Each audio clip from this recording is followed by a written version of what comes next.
We acknowledge we are hosted on the lands of the Mississaugas, of the Anishinaabe, of the Haudenosaunee Confederacy, and the Wendat.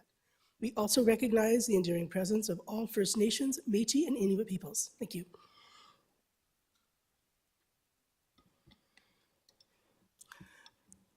At this time, I'd also like to remind everybody that PIAC has a code of conduct. It is available on our Google Drive. It is our guiding principles. And I could go through the process of reading them out. Only I believe we can all refer to those.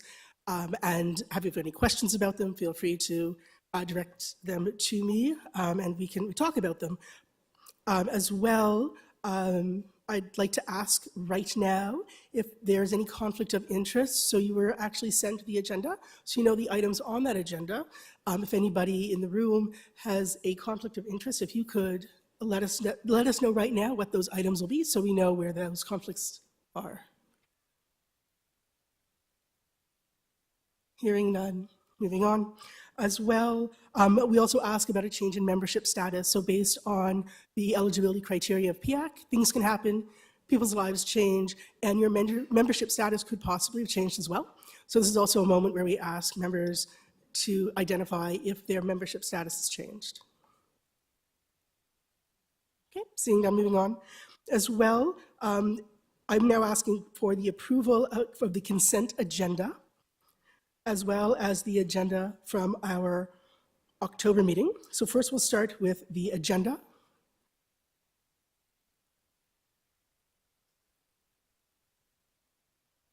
Am I going to move the agenda?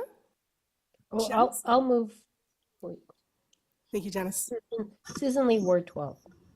Perfect, thank you. Thank you. And then when it comes to our October minutes, again, you were sent those out previously with the documents for this meeting.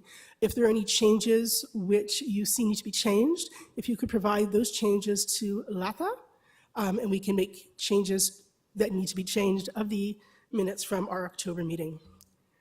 Is there anyone who has any changes that we know are going to be sent over? Okay. Can I get someone to move the minutes? Janice, Ward 11. Thank you, Janice.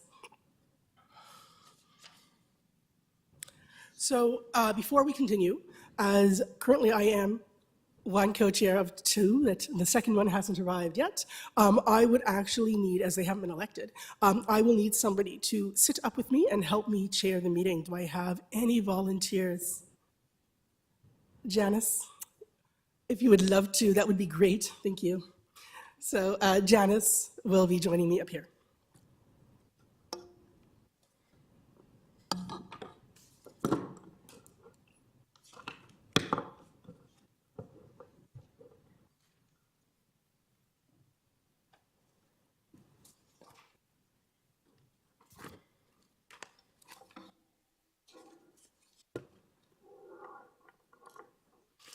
So we have a busy meeting ahead of us, so I'm going to be short. I won't necessarily speak for too long, but I do definitely want to formally welcome our new members to PIAC. There were elections that happened last week, and I believe even early this week. So I would like to welcome, on behalf of PIAC, our new and our veteran welcome back members. So there was an election on Friday, November the 15th in Ward 1. So I'd like to welcome back Aaron Clark. As well as welcome our new member, Nabil. Can you pronounce your last name for us? Husband? Perfect. Thank you, and welcome to PIAC. As well, I'd like to welcome back Ward 4 Rep, Co-Representative Tamasha Grant. Thank you for putting your name forward again. As well as Johnson Jayola. I hope I'm pronouncing your name correctly. You tried. Thank you, and thank you for joining us at PIAC. Both our new current members, these brand new members have really great mentors to work with. If you have any other questions, you can always reach out to myself, to the Parent and Caregiver Engagement Office. You'll hear people say the PCCEO. You've already probably been in contact with Latha. As well, I really encourage you to go to our orientation sessions, any onboarding sessions, any events that PIAC has in person. It's just a great way to engage and to meet your fellow co-representatives as well as your parent and caregiver communities. I'm going to leave everyone to read the rest of the report. If anyone has any questions, feel free, but it's nothing too exciting. Exciting was our members that are joining us.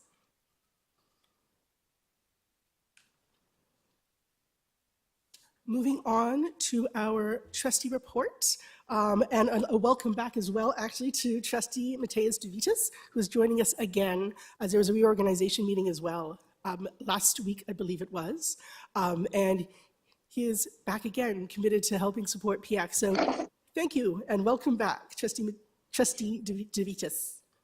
Thank you, and as said it, executive shorter verbal report for me for this time. Not a lot of new things that happened, except we did, because there wasn't a lot of school board business in the last few weeks. Except, of course, we had our reorg meeting, so we have a new chair, a new vice chair for the board. Nathan Shan and Sakir Patel, elected chair and vice chair respectively. I'm back at PIAC.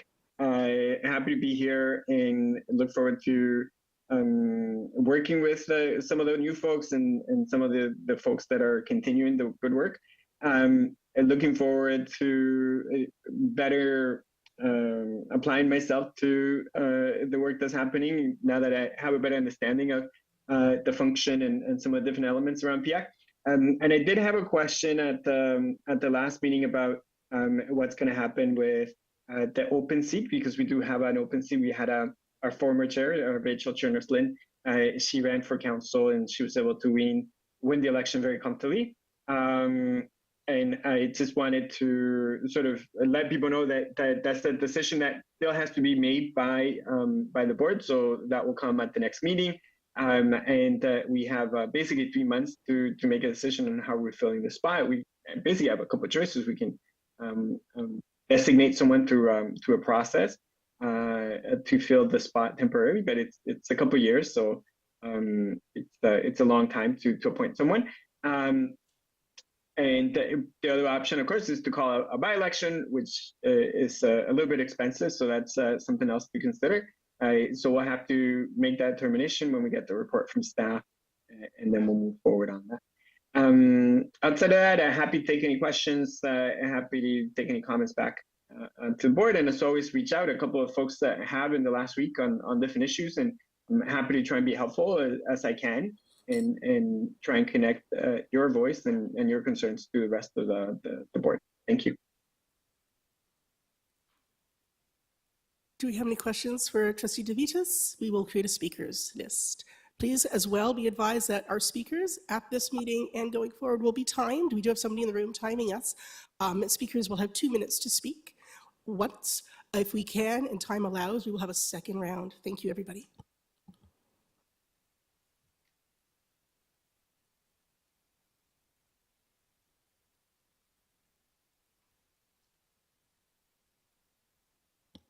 Don't see any questions in the room. Online, I'm taking a look.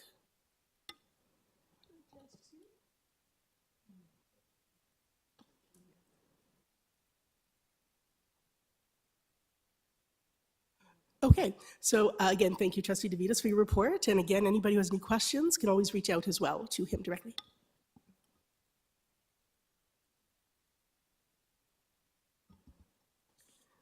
Moving on, we are at our staff report. I would like to welcome Executive Superintendent Jack McGrow, as well as Executive Superintendent Elizabeth Ado, I don't see her though, as well as Assistant Superintendent Lisa Dilworth. Thank you. Through you, Madam Chair, I'm happy to bring a report of our recent meeting with Gordon and Melanie in discussing school council and principal accountability.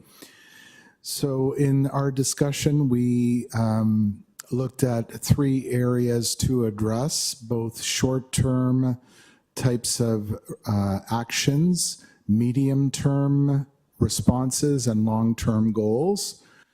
In the short term, I've asked Gordon and Melanie, through all of you at the table, to identify any specific areas of concern to school councils. When you hear from them, we will be able to act on those immediately. In the medium term, we are looking at ways to bring some learning to our principals. And to that end, we've already begun to bring some messaging to our principals through the superintendents. We've already talked to the superintendents in our learning center meetings, and learning center meetings are where I, as an executive superintendent, meet with 11 superintendents of schools to talk about different priorities and things to address within those families of schools. So we have reviewed PR 558, the parent involvement procedure, already with them. We most recently had Michelle Monroe visit us in another meeting to highlight some things that were not happening the way they should be. And so just Thursday of last week, we talked about a number of schools that had not yet formed a school council. And so we have a list of those schools that we have not heard from, and we are following up with those individual schools. Michelle talked to us about other requirements that we need to think about in terms of making sure that parent involvement is vibrant at each of our 583 schools across TDSB. So the work has begun. Things are beginning to be addressed as medium-term measures that we are putting in place to address some of the concerns expressed by Gordon and Melanie at our meeting. As a long-term goal, we have asked and received 5 areas of focus that we will be working with our principals at various times of the year, but most notably at the beginning of the school year, to ensure that principals know what is required of them and expected of them and can attend to those 5 specific areas at the beginning of a school year to make sure that we're off and running properly. So I really want to thank, first of all, Gordon and Melanie for being at that meeting and being very candid in their concerns. I thought it was a very good meeting that we had, and I want to thank Lisa Dilworth and Elizabeth Addo for being there as well and listening. And the 3 of us put together some actions that we want to take, and that was all based on the discussion that we've had. So I'm happy to take any questions that PIAC has. One more thing. We are adding PR 558 to an institutional accountability checklist that we provide for principals at the beginning of each school year. And on this institutional accountability checklist, this is kind of a summary of all of the policies and procedures and requirements of principals at the beginning of a school year. Let me give you an example. The need to do fire drills, right? The need to schedule certain activities throughout the year, lockdowns, etc. That's part of the institutional accountability checklist. Up until now, the parent involvement procedure was not on that checklist. So we have built in a mechanism to have principals indicate to us that they have complied with the requirements of the procedure, which we think is and I see a high five over there in the corner. We think we are on our way to addressing some of the concerns. However, it's a big board, a lot of schools, and things there may be some gaps. So we always go back to, if there are any concerns that you are hearing about, please let one of us know, and we will deal with it as quickly as possible. So once again, just looking at Lisa. Lisa, anything that I missed? Okay, very good. Can we take some questions or give an opportunity for questions? We have Musa on the speakers list. Do we have any other members who'd like to speak? Again, go ahead, Musa. Keep in mind you have 2 minutes. Hi, I tried calling your office last week but couldn't get through. There was a major concern about one of the students in agent court. The school called the parents and they were asking about the vaccination. They had called the parent before as well, but for XYZ reason, the parent couldn't update the vaccination report of the child, and the school finally told them that they have been told by public health that if the vaccination is not updated by November 18th, the child will be suspended from school.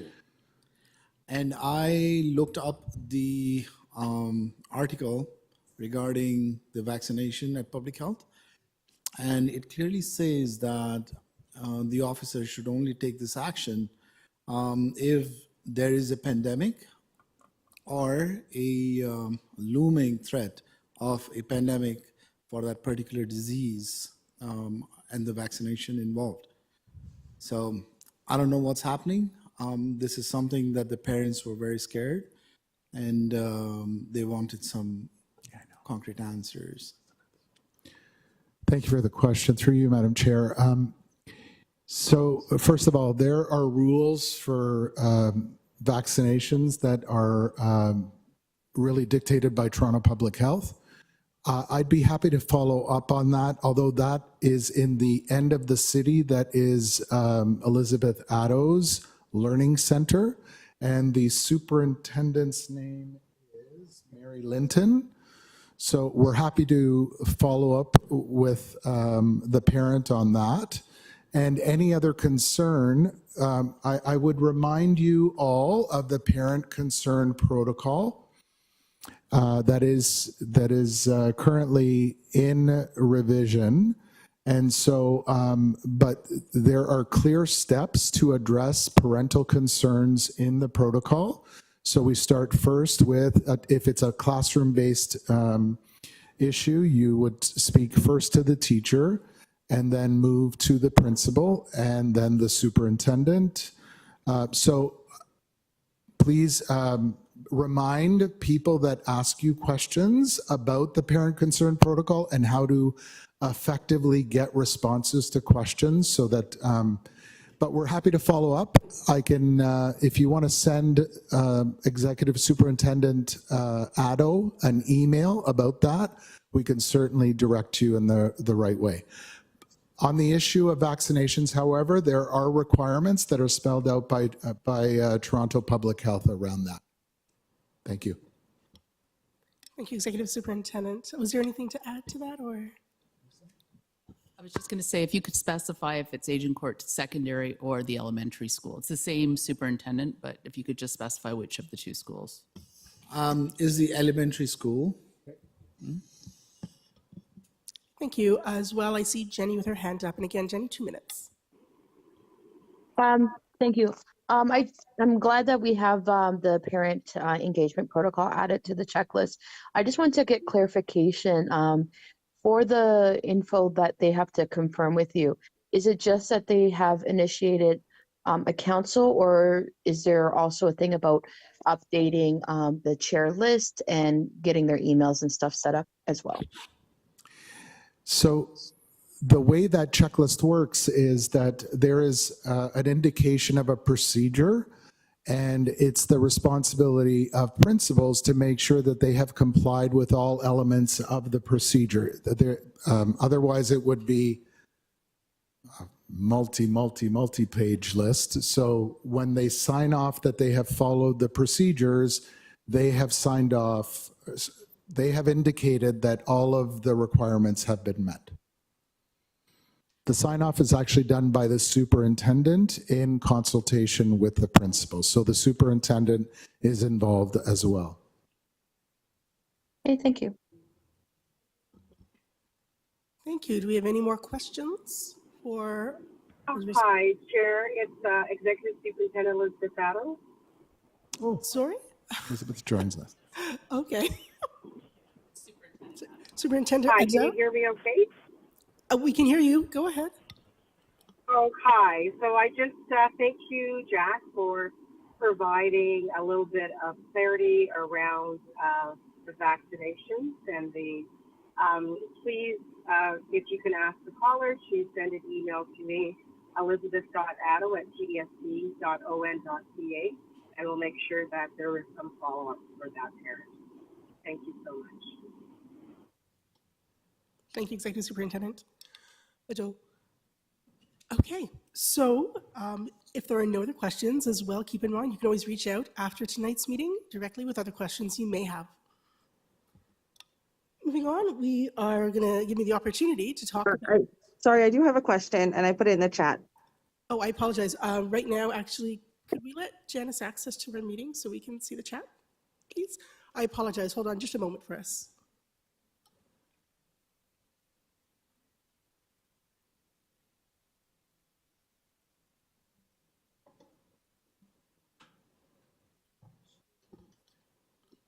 Actually, at this point, if you'd like to read your question that you had placed in the chat. The question is, when does this checklist get put into effect, and how will PIAC reps / parent caregivers be able to know whether or not the principal checked it off the list? And how do we give feedback if we know for a fact that they have not done the things that are in that policy? Through you, Madam Chair, the institutional accountability checklist is due around the end of October. And at that time, all schools would be expected to have completed the requirements of that institutional accountability checklist. So the kind of the baseline position is that those things have been done. If there are any concerns with respect to parent engagement at that time, I would ask that those who have identified these concerns reach one of us to just outline what the concern is.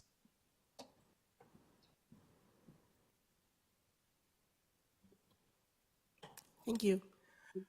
Before we move on, I have to acknowledge, and my apologies for not doing so earlier, that we do have 2 trustees online joining us tonight, besides our own liaison. We have Trustee Hastings, as well as Trustee Williams. Thank you for joining us this evening. Thank you.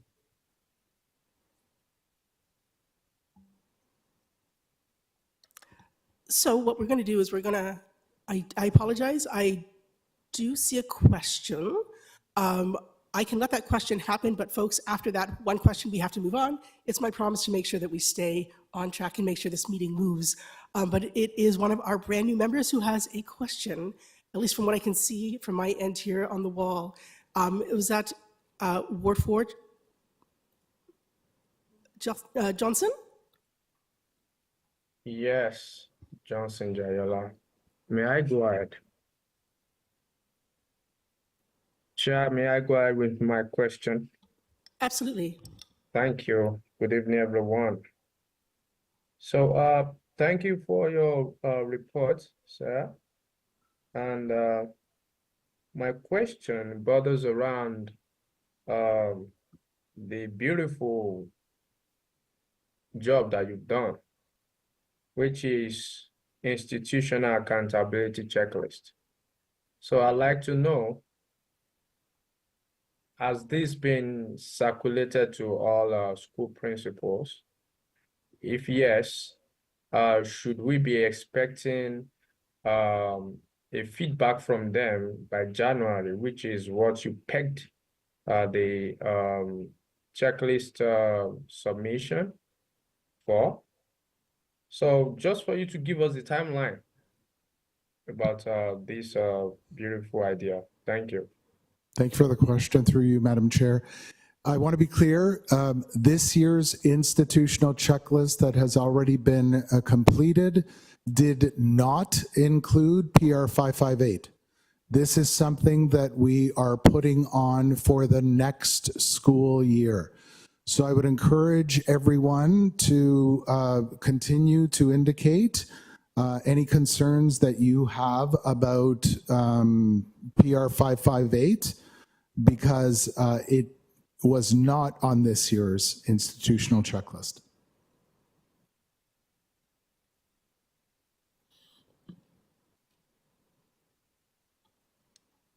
Thank you. So if I don't see any more questions, we're going to move on. And what I'm going to speak about is actually the special meeting which took place on the sorry, apologize. Feels like it was a long time ago. And at our special meeting, which happened on November the 14th, there were two motions that were brought forward, and I will read those for you as well. We'll see if we can get those up on the screen. And that motion one was PIAC bylaws be amended by adding the following language under section 3.3.10, appointment process. This is a one-time measure occurring on November 14th, 2024. This amendment will not be considered to prevent other amendments for bylaws in the 2024-25 school year.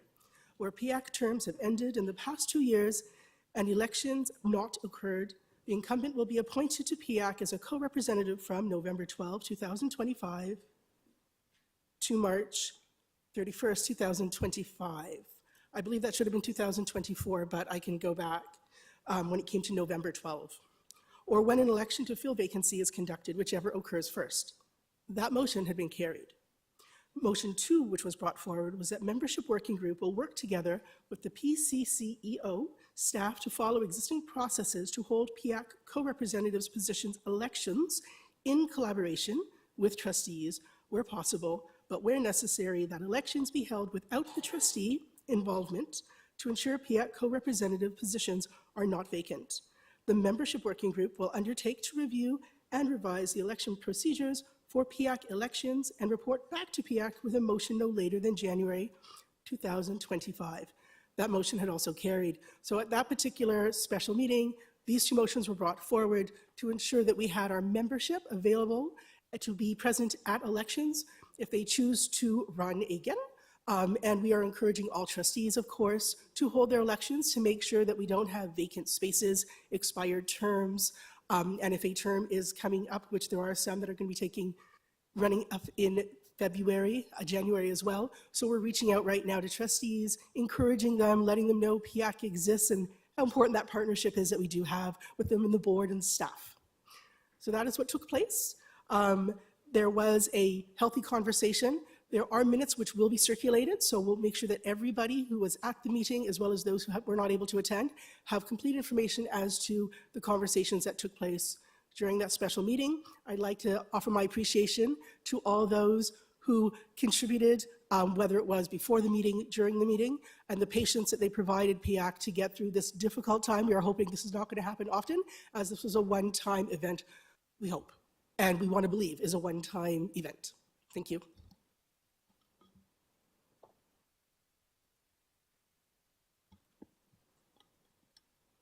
We can take questions, and again, keeping in mind, we're trying to keep our meeting moving, so we'll create a speakers list if needed. As well, those speakers will have 2 minutes, and we have a timekeeper in the room for us to make sure that we are staying in time.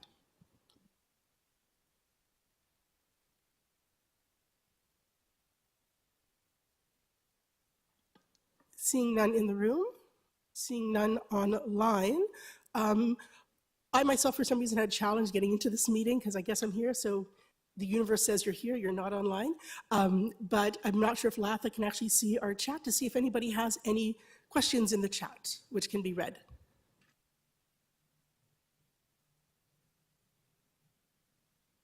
Oh, we have Kadeen in the room with a question. Hi, good evening, everybody. Katie Bankasing here, Ward 8. I just appreciate the update on last week's special meeting and the outcomes of that. And just to comment and say, given that there will be this kind of preparatory work, working in communication with the trustees around these ward elections, I think it's really important that we see an accurate and current list of the vacant ward positions, along with any other potential like vacancies that'll be upcoming in the next few weeks and months. And feel that that is an important part of members staying current and updated as to what this potential work will look like. And if in the new year it's decided that yes, PIAC will hold ward elections because we have not been able to get the trustees to take that step, that we actually are aware of which wards that applies to, and can have those, have that discussion openly. So I just felt there were maybe some inaccuracies in the last membership report where that had been reported on, and since then, ward elections have been happening as well. So updated list of those vacancies is very important. Thank you. Thank you, Kadeen, and noted. To have an accurate list is going to help us actually move forward and make sure that vacancies are filled, that members are aware of their terms, so they can reach out to their own trustees. Absolutely. So thank you very much for bringing that up. Thank you.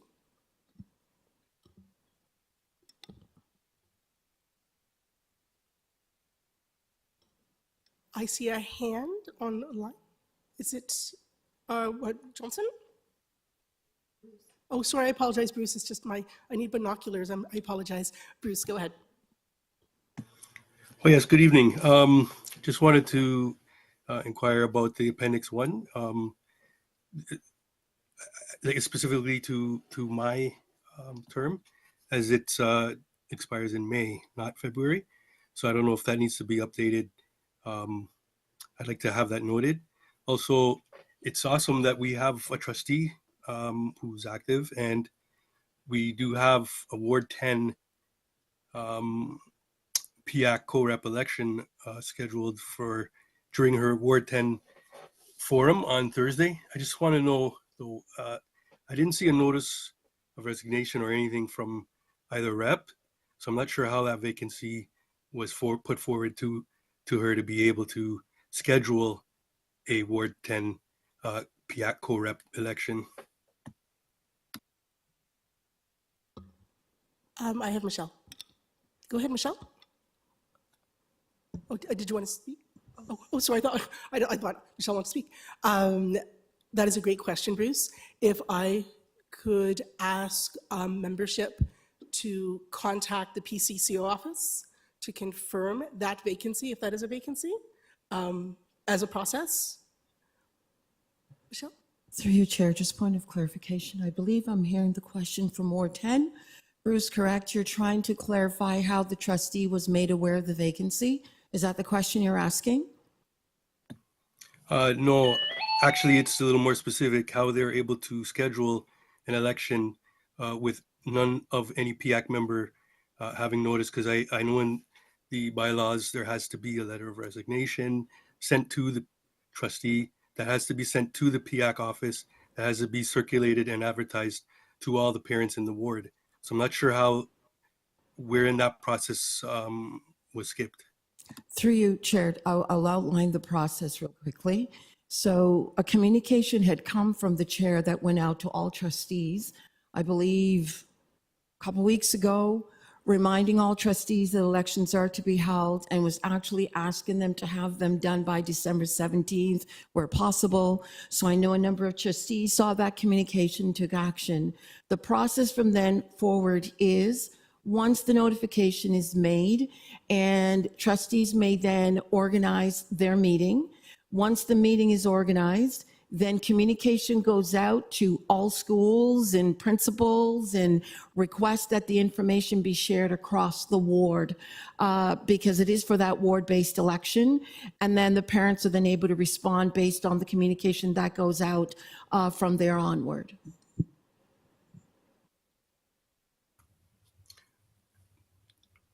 Chair, may I please clarify my question? Go ahead, Bruce. So once again, I understand the process. Thank you very much for your reclarification.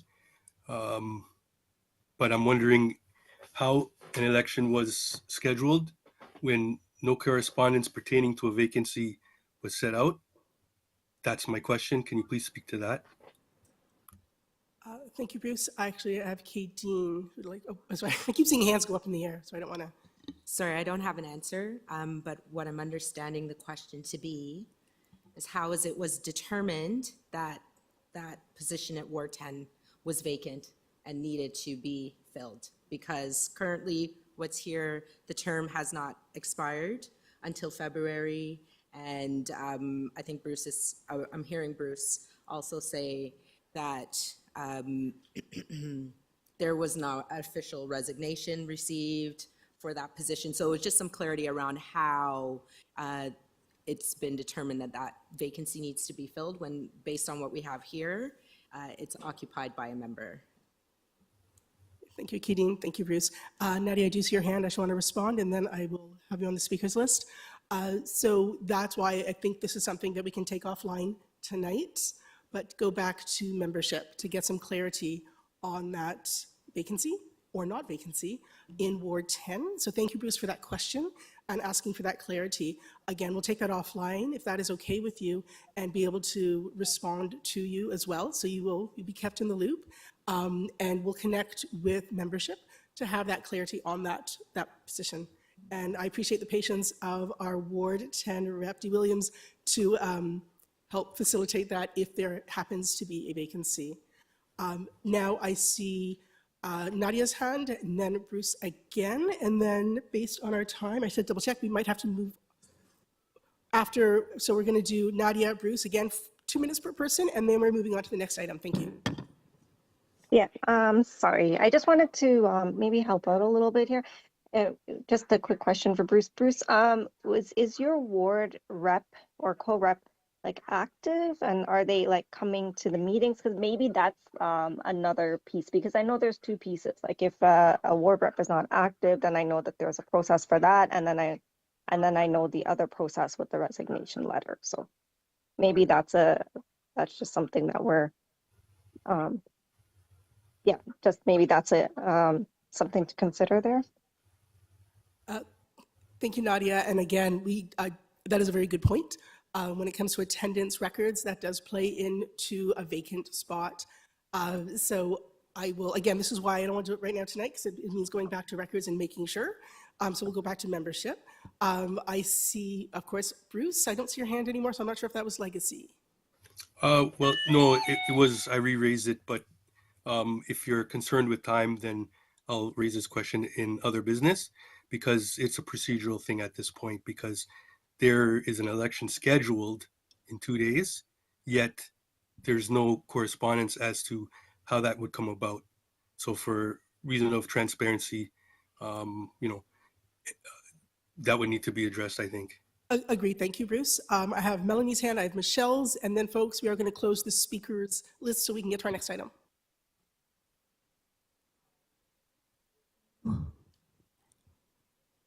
Hello? Oh, there we go. So, I mean, I don't want to put her on the spot, but Trustee Williams is online. I mean, he's right. There's something scheduled for 2 days from now, and technically that election cannot go through until we get this figured out. Thank you, Melanie. I'm going to let Michelle speak as well.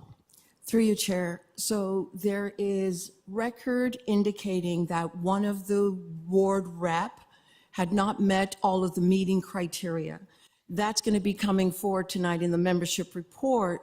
So the trustee had inquired when that communication went out, are there one or two of my members who are eligible, or is there someone who's not been consistently attending? So PIAC states that if you're not consistently attending, or you've consistently missed 3 meetings without information notification, the membership committee can bring forward a recommendation. The trustee had actually sought to our office to seek that clarification. Is it my understanding that one of my reps' terms is being called in question due to lack of attendance? Right? So she was informed just recently that yes, that is the case. She had just trying to be proactive in terms of, do I need to host it now, or can I wait? Because she knew her terms were February ending. So she said, do I need to host one now if I have a rep who has not met the terms, which mean that one position is vacant, or should I hold it in the new year? She's been informed that one of her reps has not attended meetings consistently. So there will be a request that this individual be removed tonight. Therefore, she may go ahead with her elections because she has one rep who is not met the requirements for PIAC's meeting consistently. That's how, I hope that clarifies the process, Bruce. Thank you, Michelle. Bruce, I see your hand. Was that helpful in clarity as to? It makes sense. However, this is a PIAC concern that I think would be brought to a trustee in need. So I'm not sure where that process was sort of not in. My question is, why was PIAC not made aware of this? And it's now, it seems that it's not a procedural, the term I'm looking for is, it doesn't seem like the steps were taken properly first before this was done. Like, I don't, where would this consultation be? The membership work group is newly restructured. That information was not available to PIAC members. There were no correspondence I haven't seen to any of my school council co-chairs. So I'm wondering how this just came to be a green light.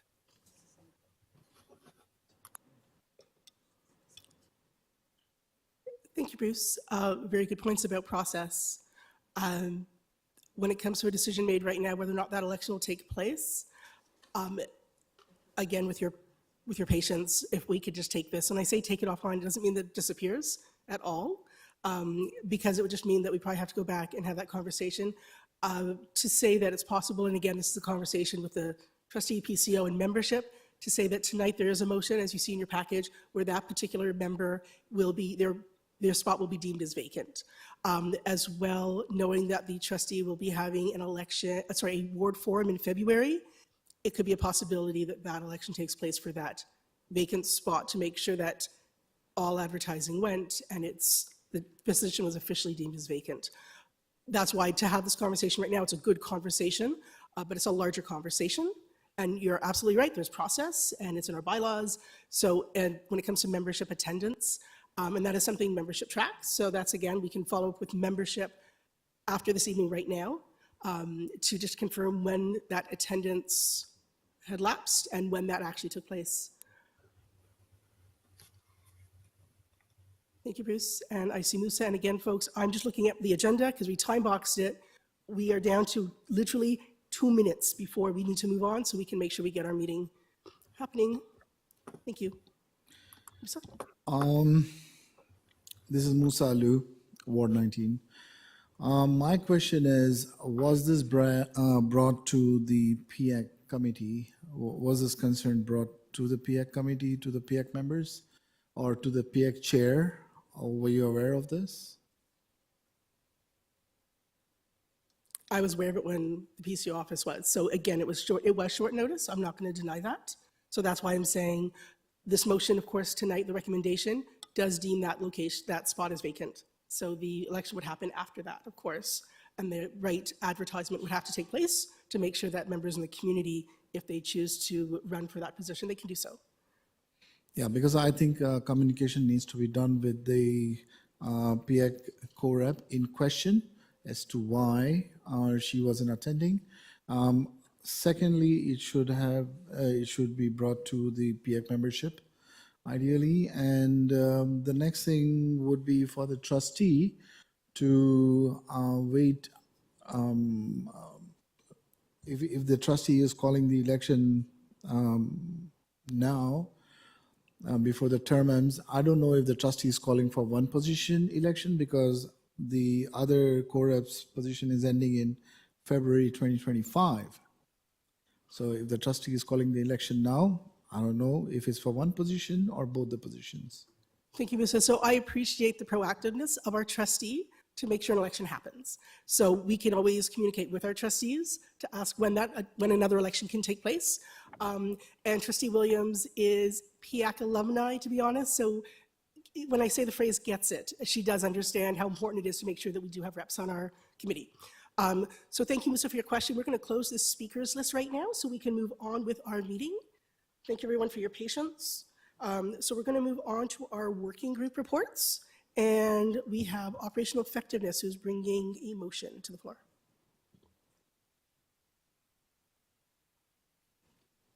Thank you. Just to say that the operational effectiveness working group met on November the 11th to begin officially begin some work on our bylaws review process, and as such, have established some, or at least shared what our guiding values are, what our hopes are around values that will guide this work. We understand that it's an important undertaking at this time, given all of the conversations we've been having over the past few months. Sorry, I just want to make sure I have it in front of me. And because of that, importance of this work and ensuring that we maximize participation of members, along with creating and facilitating a review process that feels inclusive to folks, that is certainly transparent and creates an opportunity for us to learn and build our own knowledge and capacity around the bylaws and how they function and support our work at PIAC. I'd just like to put forward a motion to support this work and facilitate some of this work at December's meeting, general meeting. So the motion just reads that PIAC members have approved a thorough review and update, including amendments of the existing PIAC bylaws in June 2024 to meet our values of careful, inclusive, and transparent process that allows an opportunity for members to learn through the review process. The Operational Effectiveness Working Group and Bylaw Subgroup motion to use an hour of December's general members meeting on December 17th to review, discuss, and provide a question and answer period to explore the existing PIAC bylaws as an introduction to this year's bylaws review process and allow and maximize the participation of members. Separately from that, also a recommendation that operational effectiveness recommends that membership working group and the nominations committee use this hour of bylaws review time to include a thorough introduction and review of the PIAC co-chair elections process for all members as preparation for December's co-chair elections. I guess the motion is separate from the recommendation. And certainly, yes. It has to be seconded. Thank you, Katie. And so you've motioned, and we need a seconder? So we have Katie motion, we have Melanie seconding, and this is all one motion, or are we breaking this up into two sections? The motion and the recommendation are separate, so probably the motion and Okay. then the recommendation. Okay, so then we'll officially move the motion, and it was seconded by Melanie. Thank you. So now we are open for discussion again. We have a speakers list we're going to create. Each speaker will have 2 minutes. At this point, we have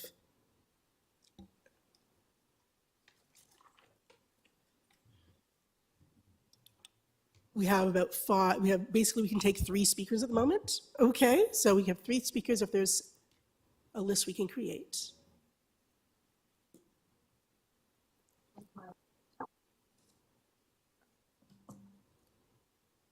I see none on the floor here in the room. I see, oh, sorry. Oh, sorry, I apologize. Ward 14, Jenny. Go ahead. Oh, I was just asking if we could post the motion virtually.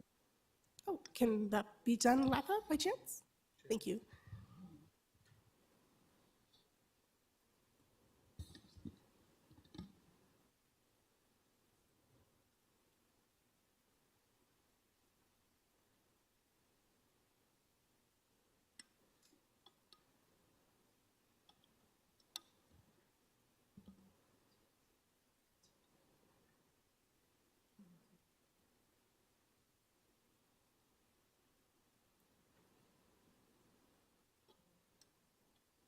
So to have a roll call vote, we would need 3 members to request that. If not, then it passes.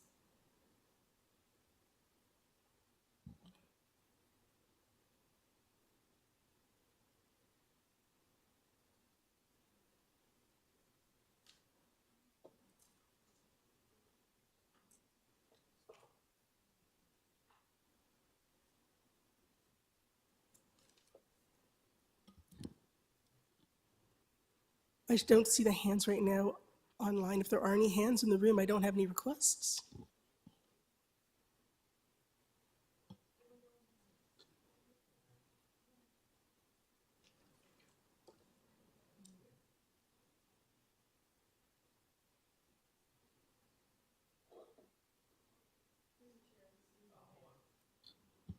Thank you. Okay, thank you very much. That passes. And then we have our recommendation.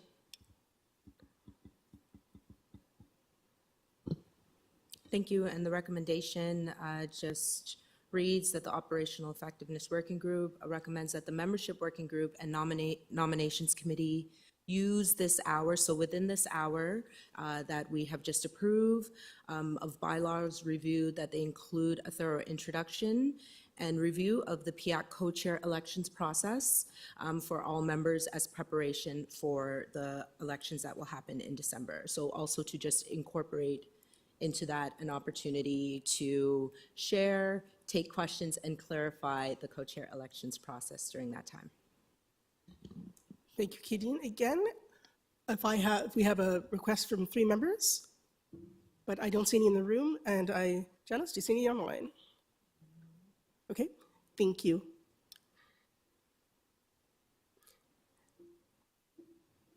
And then we have a secondary motion, or did I apologize, it's a long night. Forgive me, that was included in the event that members did not feel that using the general meeting time would be appropriate for this work, that we would request to do it and extend executive meeting by an hour, but not necessary. That's what I thought. I wanted to make sure I didn't miss anything. Thanks. Is there anything else that your working group would like to report on? Oh, yes, and just to share, thank you for that reminder, that all members, we are seeking your feedback on your experiences with the bylaws, your knowledge as well, and so we will share with all members, and let's see, tonight might be a little tricky to get that in the chat, a link that will take you to a Google form for an opportunity for you to provide your feedback on your current experiences with the PIAC bylaws. And this is just going to be a way to, at least a starting point, to understand the relationship to the bylaws, how they function, and also get your suggestions on potential amendments. Thank you, Katie. Moving on to our next working group report, that would be membership. Hello, can you hear me? Yes, we can. So I understand there was a conversation. I apologize. I'm actually out at an event for other voluntary work that I do. So there was a discussion around Ward 10, I believe. So obviously I didn't hear any of that discussion, but it is part of the report. Latha, is it possible to bring up the report?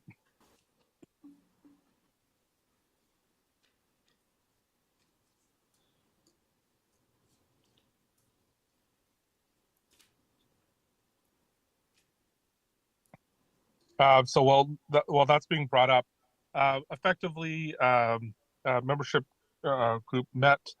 Actually, the substantial portion of the meeting was actually spent on discussing amendments around for the special meeting that occurred the following day.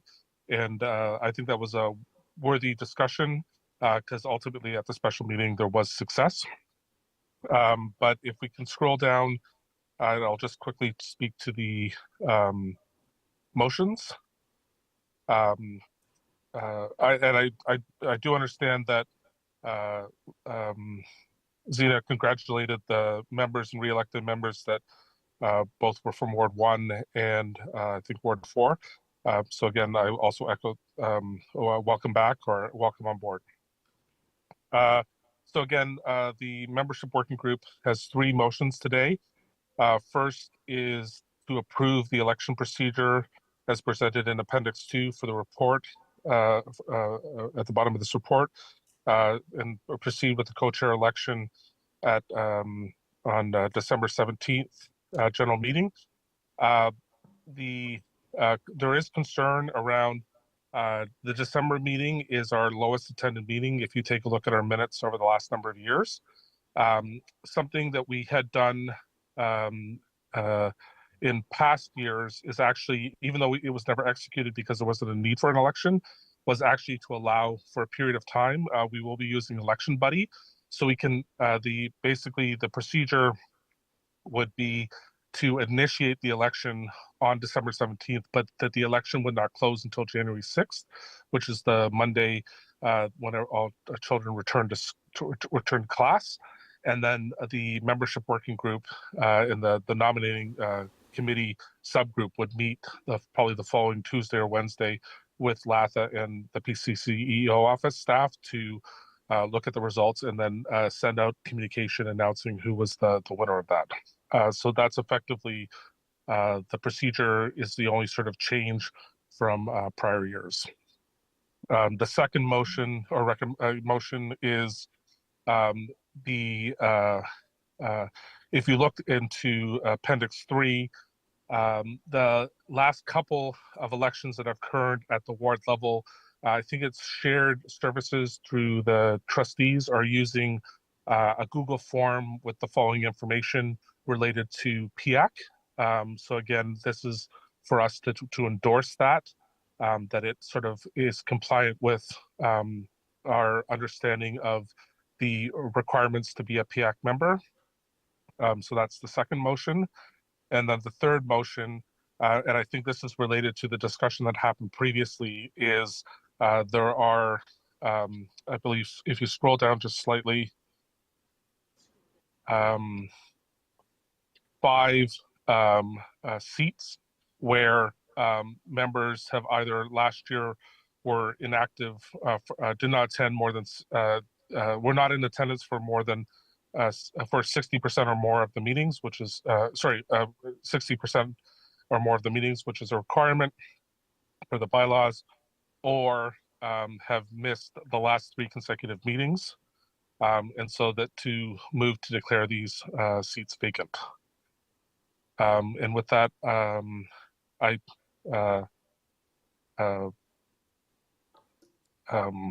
can take any questions, and then we can either decide to move the motions collectively or individually.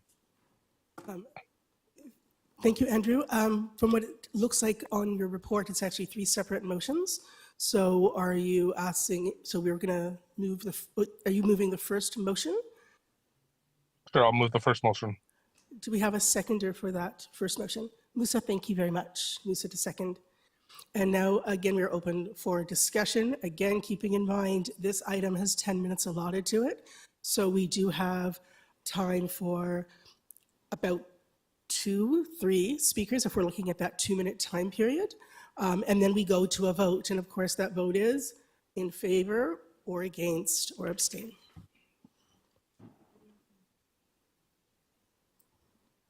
May I be added to the speakers list? I am not able to put up my hand. Oh, thank you, Christopher. Christopher's on the speakers list. As well, to have this as a recorded vote, we will officially need 3 members to request that. So the first motion, I'll just reread it back to the group.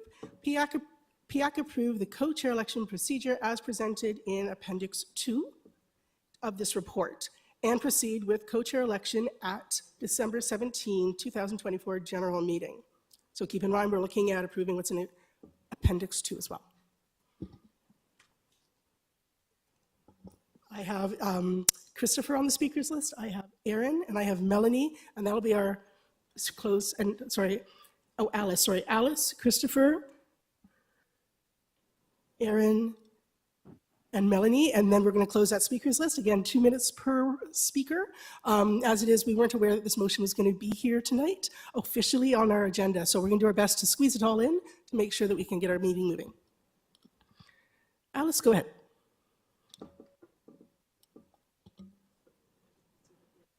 Hi, all. How are you? Thanks for having me on the speaker list. I just wanted to just quickly say that the Ward 7 co-rep list listed in the motion, in particular, I had they stepped down a year ago. There was an email that was sent out, copy to info, SPF chairs, to PCCO as well from our trustee Debbie King. And I also, when I sent the email out to clarify that I was indeed elected, I also sent an additional email saying that she had stepped down about a year ago or more. And the trustee was also copied on that. Now, I know that maybe that doesn't really matter because either way, the person is not Sorry, part of I the. apologize, Alice. We're not able to hear you clearly. You have important things to say. We just can't seem to hear you clearly. Sorry about that. Okay, should I repeat? Can you hear me now? I think it's a little better. Yeah.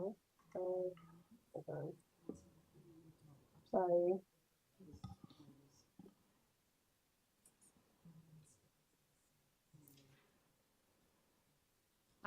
How about now? Same? I believe that's much better. Is it? Much better. Okay. Okay. I just wanted to quickly say that that the co-rep that's listed, Ayan, she stepped down about a year ago, and there was an email that was sent out from the trustee and copied to PCCO and as well to info. And then when I had clarified that I was indeed elected in the email that I sent a few weeks back, I also had stated again with trustees, with the copy of the trustee Debbie King, that she had already stepped down. So I know that I don't know if it really matters because either way the co-rep is not here, but I don't know if it matters to clarify that it's really not that she's not here because she didn't fulfill requirements, but because she actually stepped down. Thanks. Thank you, Alice. And just a reminder, everybody on the speakers list, we're speaking to the first motion. Oh, sorry about that. That's okay, Alice. Go ahead, Christopher. Yeah, sorry about that. My question was with regards to expiring terms and communication with those who are not in compliance or are supposed to be. So I don't know if this is part of the motion or not. If it's not, I can bring back this question. Thank you, Chris. We're happy to have you sort of ask that question after we get through this one motion. And then I also have Erin. Go ahead. Hello. So I have a question on the electors. Probably my fault for assuming that granting the voting rights in the special meeting would also include the chair elections. So I'd like that confirmed, please, if they will be excluded from voting on the code position. And also under eligibility, it says candidates must be present at the PIAC meeting today. So I'm just wondering if that includes online or physically in person present. Thank you. Thank you, Erin. We'll let Andrew answer that, but then we need to move to Melanie again. Keep in mind we have a 2 minutes for speaking. So the members who were in expired terms at the special meeting were appointed back into the positions up until March 31st or to an election occurs. So they will be eligible to vote in the co-chair election. They are full members. And then secondly, sorry, what was the second question? For the eligibility, it's under candidate eligibility must be present at the PIAC Oh, yes. meeting. Sorry. Yeah, no, again, our bylaws are quite clear. Attendance at the meeting can either be virtual or in person.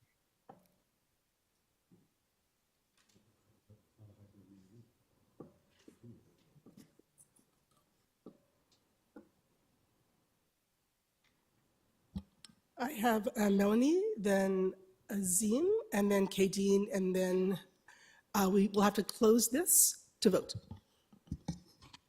I guess I just maybe want to ask for a friendly amendment because the dates all say, like it says today and then November 15th, which is passed, November 17th was just passed. So the dates are just incorrect.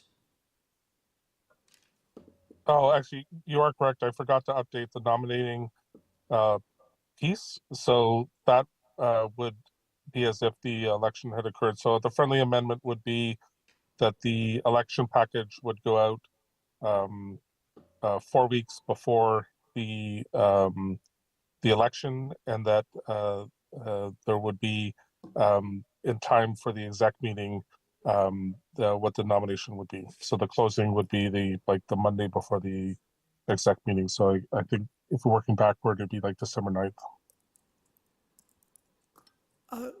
Thank you, Andrew. If we could get confirmation of what those dates are, so we have that as that friendly amendment in the room, so we hear those dates as well, please. So to self-nominate, you would have to self-nominate between the closing December 9th, working back, it would be November 28th approximately would be the period for nomination. So yeah, so that. Again, I do apologize, but this has just changed so many times based on what's occurred over the last number of meetings. I didn't catch that.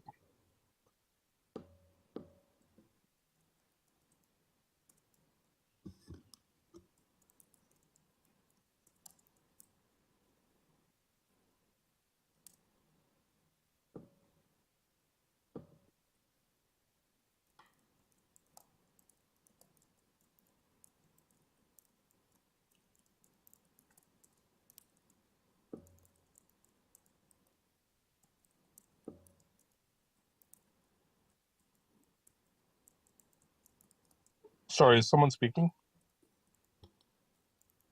We can actually go to the others. If you need the time to do that, we can get to the other speakers.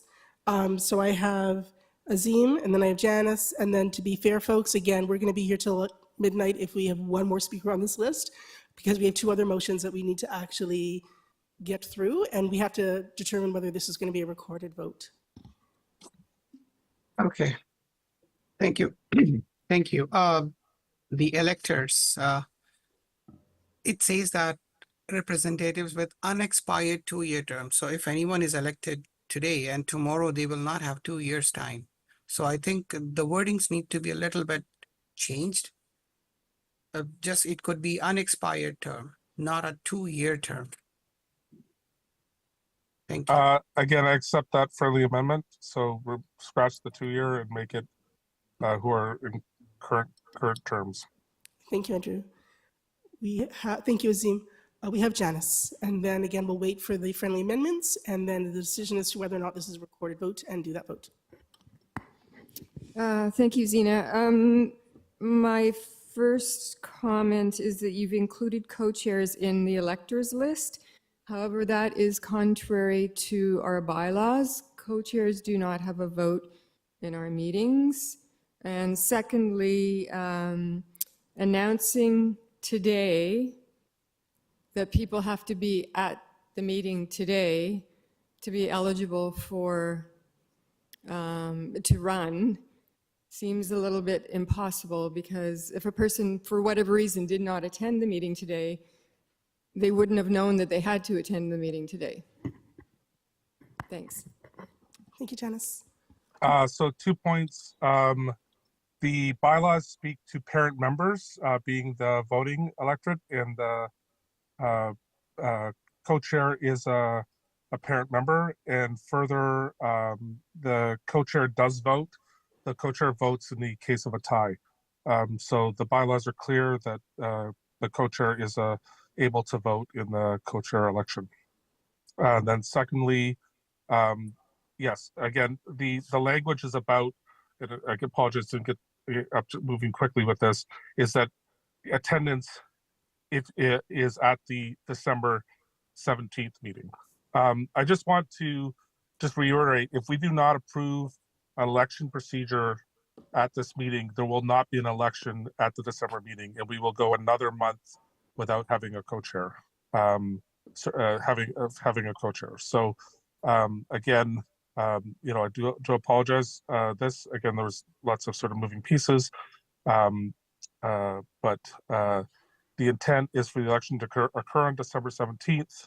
That the nominations for that would close on December 9th. That the nominations would open on November 28th, and that both co-chairs, PIAC members, current PIAC members, and the community liaison member would be able to vote in that election.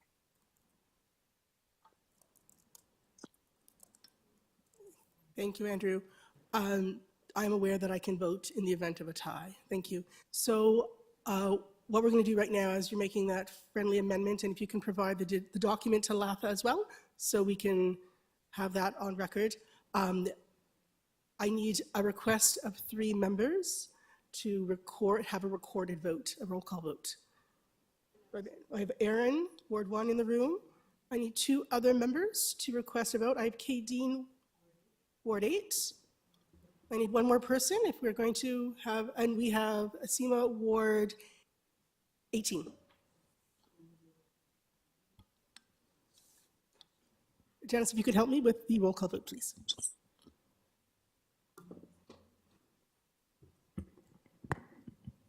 All right, shall we proceed with the vote? Yes, please. Thank you, Janice. Oh, hold on one moment. I'm just not sure. There might be a point of order here, so I apologize. Through your chair, if we could just ask Andrew if he could just go one by one, and what we'll do is we'll update the Word version and post it so membership can clearly see where the amendments have been made. So Andrew, if it's possible, if you could please begin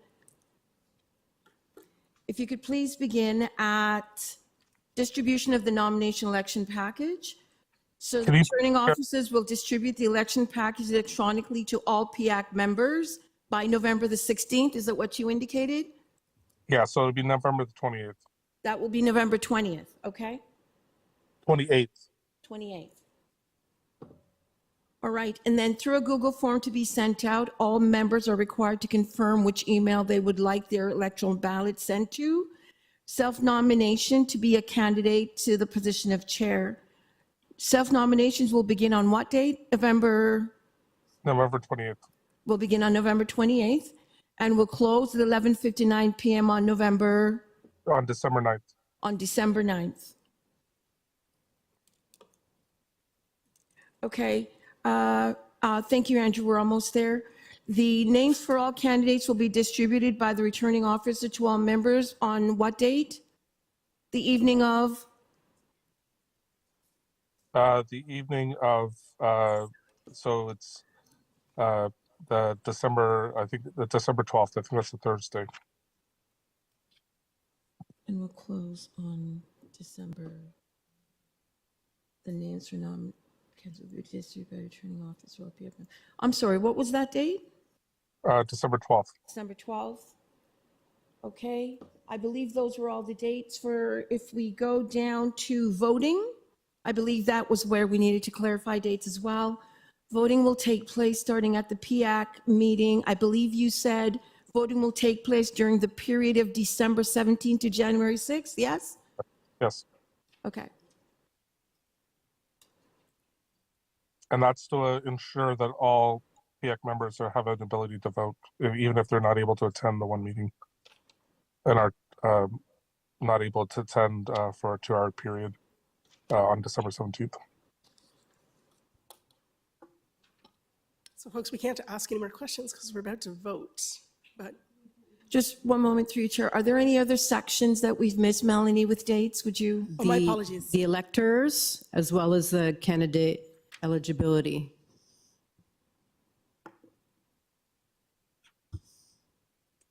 Someone asked instead of unexpired 2-year terms, current.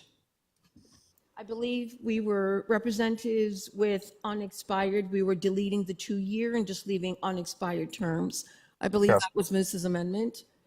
No, And then that was not, that's Azim, sorry. The second bullet says must be present at the PIAC meeting candidates must be present, and so that should read December 17th. That should Instead be of December November 17th. Yes. So bullet 2 on. That should be December 17th. Appreciate your patience, everyone. I just think it'd be easier if people can see it visually. Any other, I'm just looking at you, Melanie, because you had gone through it. Anything else that we have missed in terms of dates? Katie, was that an amendment that you're? Sorry, I'm aware that it is not a date. However, we have one identified and named returning officer. Is that okay? I'm sorry, say that again? Returning officer is Andrew Water as the only named PIAC member overseeing the elections process, and I'm just wondering if this is okay.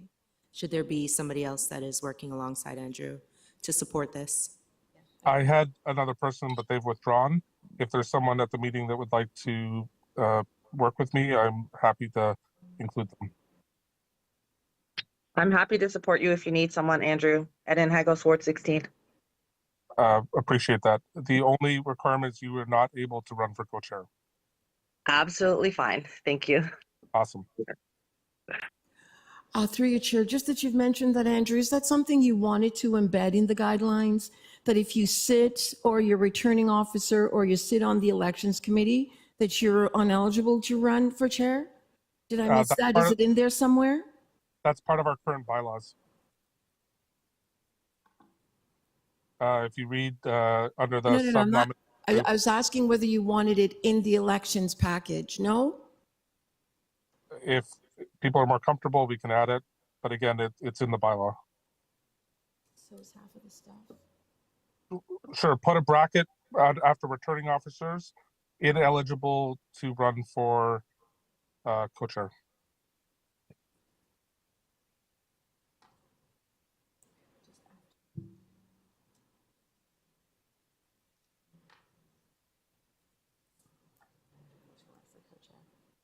I think we've got it, Chair. If it just gives us a couple seconds and we'll post it.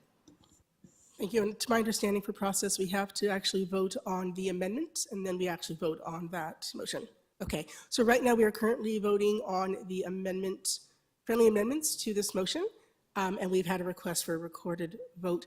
Janice, if you could help us with that, please. Thank you, Zena. So we will commence the vote. So you have a choice of in favor, opposed, or abstain. So Ward 1, Oh, Ward 1 against. against. Ward 2, In favor. Ward 3, Sorry, this is the vote for the amendments to it, correct? Yes, this is the amendments. In favor.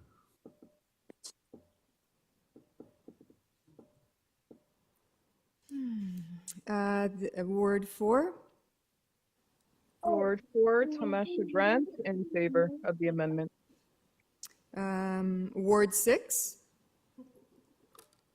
Ward 6, Crystal Stewart, in favor. Ward 7, Alice Romo in favor. we can't hear you, Alice. Gosh, sorry about that. In favor. Thank you. Ward 8, Ward 8 in favor. Ward 9, Ward 9 in favor. Ward 10, Ward 10 is in favor of the amendment. Ward 11. Charles, if you're there. Nope. Ward 12,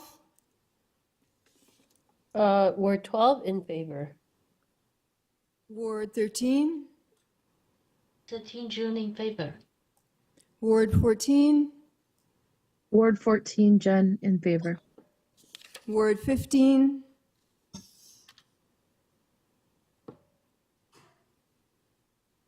no Ward 15, Ward 16, Ward 16, in favor.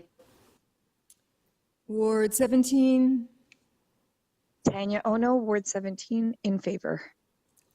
Ward 18, Seema Mitchell, Ward 18, in favor of the amendments. Ward 19, Ward 19, Musa Alu in favor. Ward 20, Tika, Ward 20, in favor. Ward 21, Ward 21, Azim in favor.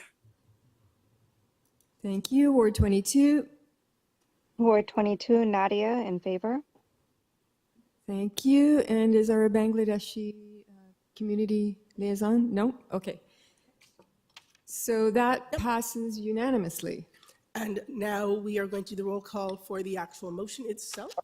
Point of order. Oh, sorry. Yes, Andrew, go ahead. Two things. It does not pass unanimously. There was one member who voted against. And secondly, I would ask one of the three members who asked it for a recorded vote to withdraw their support for the recorded vote, as clearly this is likely to pass. And again, our time is precious. So I'm hoping we can save some time on this.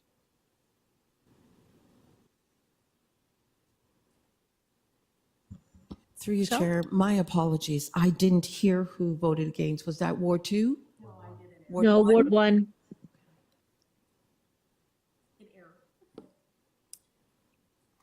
You spoke in error. You meant that you were in favor. Yes. So through you, Chair, you are in favor. Thank you. So, Andrew, there was no one who was against the vote. Ward 1 said it was just an error, so they did vote in favor of the vote. Okay, that's great to hear. And again, just reiterating my point, asking a member who is requesting a recorded vote to withdraw their support of it so we can move forward.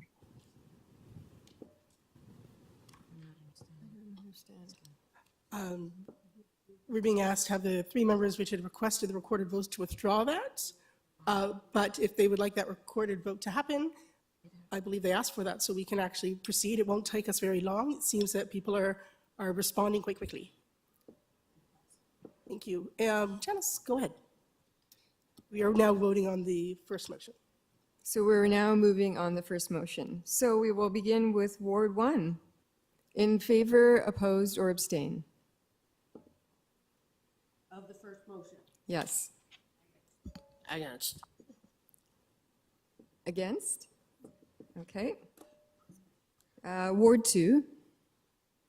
Ward 2, Francis Chouera in favor.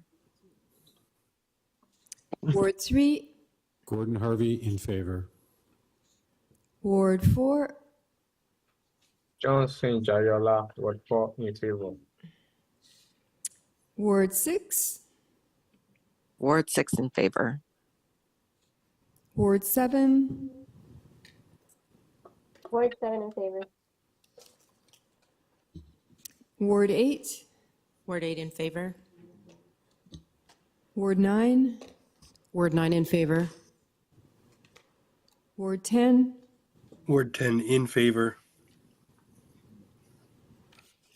Ward 11, Charles. No Charles. Ward 12. Ward 12 in favor. Ward 13. Ward 13 in favor. Ward 14. Ward 14, Jen in favor. Ward 15. Jennifer's not here. Ward 16. Ward 16 in favor. Ward 17.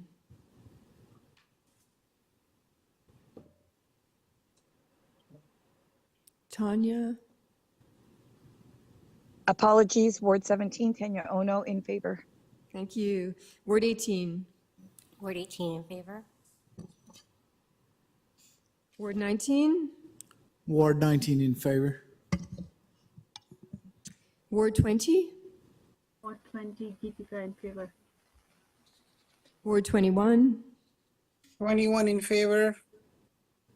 And Ward 22. Ward 22, Nadia, in favor. Thank you. So that passes with only one opposed. Michelle Lapa, we have that confirmed? Through you, Chair, yes, we do. Thank you. We are now going to move on to motion 2. I will read it out loud. Then there will be someone to motion that will second it. And then the decision to be made whether or not, well, discussion, and then the decision of whether or not this is a recorded vote. Motion number 2, PIAC approve the ward election procedure and form used by trustee services to support PIAC co-representative elections as presented in Appendix 3 of this report. I need someone to move that. I'll move it. Thank you, Andrew. I need a seconder. I'll second it. Francis, thank you. Ward 2. And we're going to have to keep our speakers list short. Again, we're timing, so I can take about 5 questions. And again, I'm being very liberal. I should be more conservative. We're lots to do tonight. So I have 5. So I have Aaron, Ward 1 on the speakers list. Do I have anybody else on the speakers list? I don't see any hands, but it's because of the way the screen is. Oh, I have 2. I have Seema, Ward 18. So actually, oh, sorry, Seema, it's Aaron first. Sorry. Aaron, there you go. Hi, thank you. I do actually like this. I just have a question. I wouldn't have even noticed last week, but seeing as I now live in the ward and my children attend outside, I'm thinking there needs, like, I was surprised going through my own eligibility checklist to say I want to be a rep, that when I said that my children attend a school outside my ward, that there was no verification process to validate that I do live in the ward. So I'm wondering if there's room to add some kind of a verification process to prove that you are eligible, not just an honor system. Thank you, Aaron. To the PCCO office and staff, is there a way that that can be, is there a possibility that could actually be added to the election process? Sorry, could you scroll down? I believe it's there. If you scroll down, or no, yeah, there's a piece where if you're not in the ward, you need to provide your child's school. And my understanding is either the PCCO staff or shared services staff validate this information. Michelle, go ahead. So through you, Chair, just through you, Ward 1, just clarifying, Aaron, the question whether there is a possibility during our verification process, if there's a way that we engage in an additional level by requesting proof of address. Yes, because I live in my ward, but my children attend outside of the ward. So I think there should be an extra step just to say, like, yeah, I do live here. So I think that's a fair inquiry. And I believe that's something we could do. So what we need to, so just to be sure that all PIAC members are clear, once you are nominated or self-nominated to become a PIAC rep at the elections level, the names come to the PCCO office. The PCCO office, with the support of senior staff, check our student information system to verify that you do live where you say you do, or your children. What I'm hearing is, but we only use our student information system for that verification. And what I'm hearing is we may need to request additional information for that verification for an ask. So that's absolutely a request that we can take back. And what we can do is figure out where we build it in, possibly into the form in advance. So if you check off, because you need to meet one of the 3 eligibility criteria to be a PIAC member. So what we'll do is we'll look at those eligibility criteria when the form is being completed, and then we'll do a drop down to indicate what's required to meet that eligibility criteria. I think that's a wise recommendation through you, Chair, and our office will move forward on that. Thank you. Thank you, Aaron. Thank you, Michelle. We have Seema. I have a question about Appendix 3. Is this an existing document that trustees are already familiar with? Yes, it's was used for the election that I was involved with back in May. It was used. It's being used in the current elections, to my understanding. This is not our form. This is not our form. Through your chair, just point of clarification. So was the question about whether this form is the existing PIAC form? Was that the question on the floor? I believe the question was whether are trustees familiar with this, and I answered it with my understanding of that this form is being used. Seema, go ahead, then Michelle. Through you, Chair, I just want to clarify, based on what Michelle just said, is this form being used, is it just used by some trustees, or is this like the official form? Go ahead, Michelle. Through your chair, there's some elements of this form that reflects the existing form that's used by trustees. And if the intent is to use the exact one, there's some areas that will just slightly tweak. So you approving this would be fine, because you just have to suggest that we use the existing form that we use now. And yes, there's a consistent package that goes out to all trustees when the elections are being held.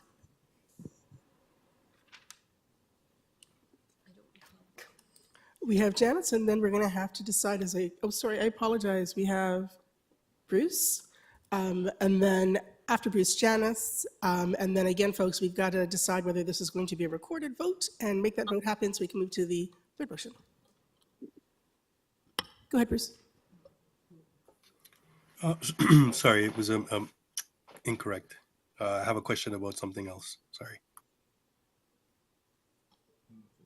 Sorry, Bruce, was that, you had that question, or? Question declined. It's for something else. Okay, thank you. So Janice, and then we're closing our speakers list, and we will determine whether or not this is going to be a recorded vote. Thank you, Zima. It's being suggested that there are differences between this form that we're voting on and the existing form. Could membership just highlight what the differences are? Andrew, go ahead. I'm not aware of which differences you're speaking about. This form is consistent with Regulation 612 and my understanding of the forms that are being used.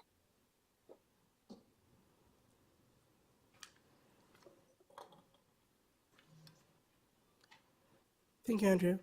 At this point, we will have to decide, we need 3 members in the group to decide if this is a recorded vote.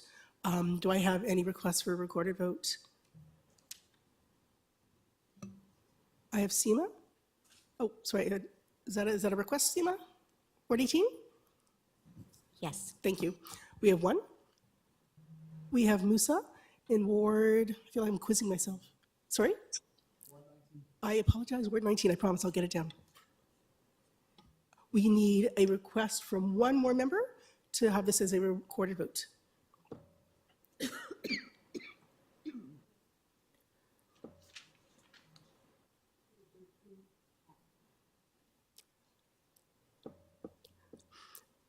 Ward 21. Ward 21. I apologize, as processed, after we close our speakers list. Sorry, thank you. Oh, and then I have Michelle, sorry. Would you please just repeat who had the recorded votes? We had Seema, Ward 18, Musa, Ward 19, as well as Azim, Azim, and that was Ward 21. Who was the last one, I'm sorry? Azim, Ward 21. I have Seema, Azim, who was the third? Musa, Ward 19. Aaron? Or Musa? Thank you. Thank you everyone for your patience in this process. Again, you're making your decision of against, in favor, or abstain, based on how you feel about the motion. So we will start with Ward 1. Mm-hmm.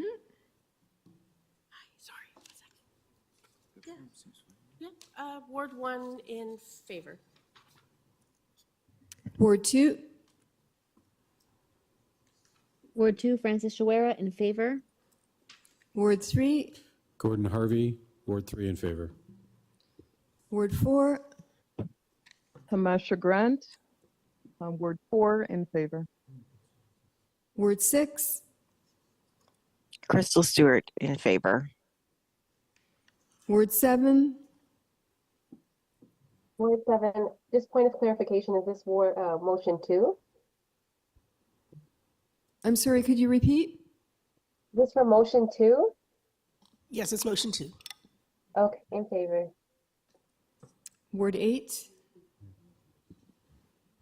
Ward 8 abstain. In favor? Abstain. Oh, abstain. Ward 9,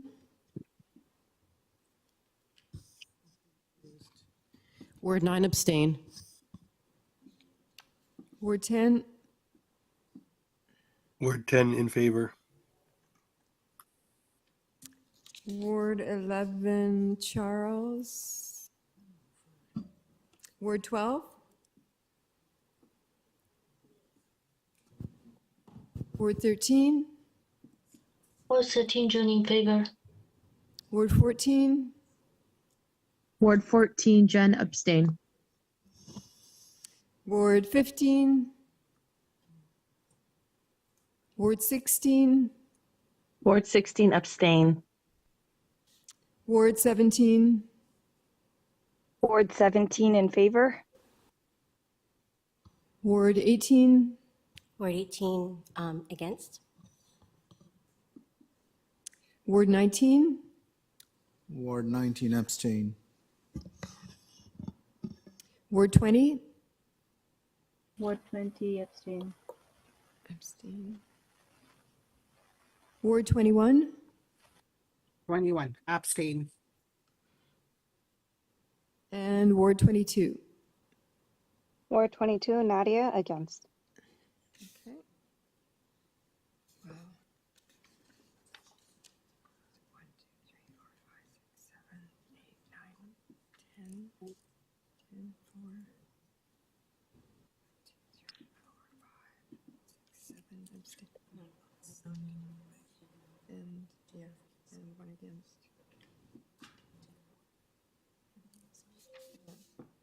So that vote passes with 10 in favor, 7 abstentions, and 1 against. It was 2 against.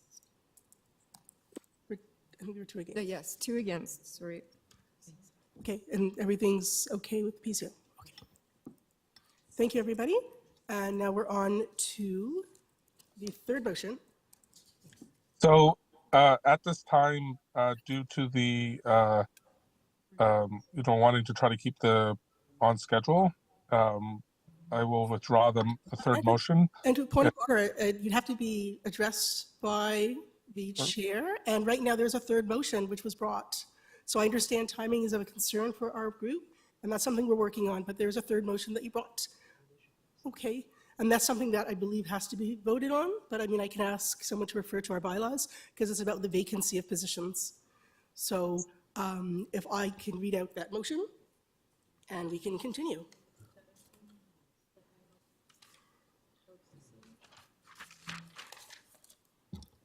Thank you. PIAC declared, this is motion number 3, everybody. Latha, if we could get that on our screen, please. PIAC declared the following PIAC co-representative seats vacant due to lack of meeting attendance at PIAC general meetings by PIAC co-representatives as per PIAC bylaws 4.9.4. Member who misses either A, 3 or more consecutive PIAC general meetings without advising apologies for absences, or B, total of 4 PIAC general meetings in any school year may be removed from his/her seat, and or PIAC bylaw 4.9.5, member must attend 60% of PIAC meetings in a school year. Ward, and these are the members which are being deemed their positions as vacant.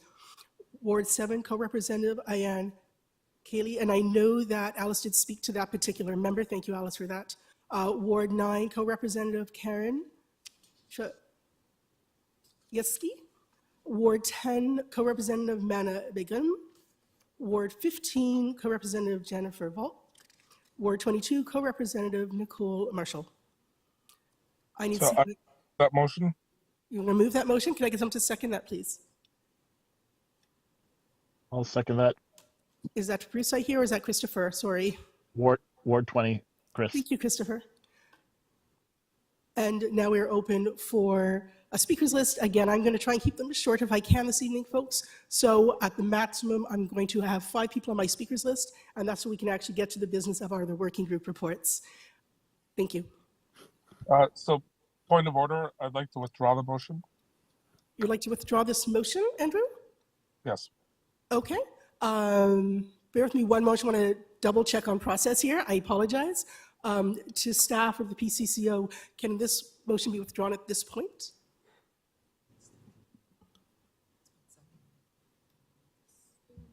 Michelle?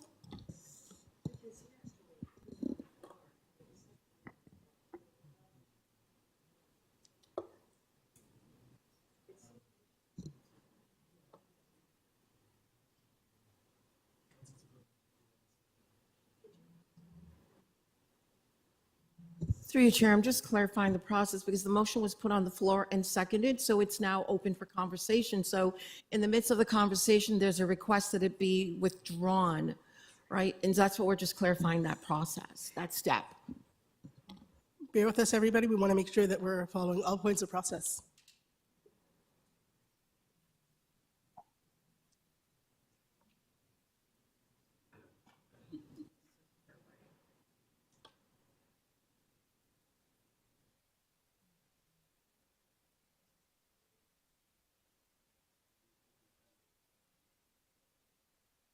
I think it's because it was seconded. Seconding was for the withdrawal.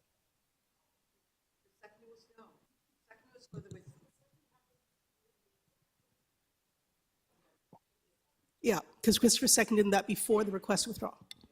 No, but again, per Robert's rules, whoever motions it holds it. And again, that's the idea around the friendly amendment, those kind of pieces, and that person can withdraw the motion. As long as the seconder also agrees to withdraw the motion. So I agree. So To Christopher withdraw. agrees to withdraw that motion. Is that what we're hearing? That's correct. Okay. So that's it. Thanks, Manchu. Through you, Madam Chair, as per the guideline that Michelle Monroe has offered, a request for permission to withdraw or modify a motion, is a second required? Yes. Is it amendable? No. Is it debatable? No. What vote is required? Majority. So we can consider a motion to withdraw and it needs to be seconded with a majority vote. Point of order, Jack, I don't think that's correct. I think that as long as the motion, the person who's applying for the motion and the seconder who seconded the motion both agree to withdraw, they can withdraw it. At least that's Google's. We're just using the guidelines there? Yeah, it is here, a request for permission to withdraw or modify a motion. It needs to be seconded with a majority vote.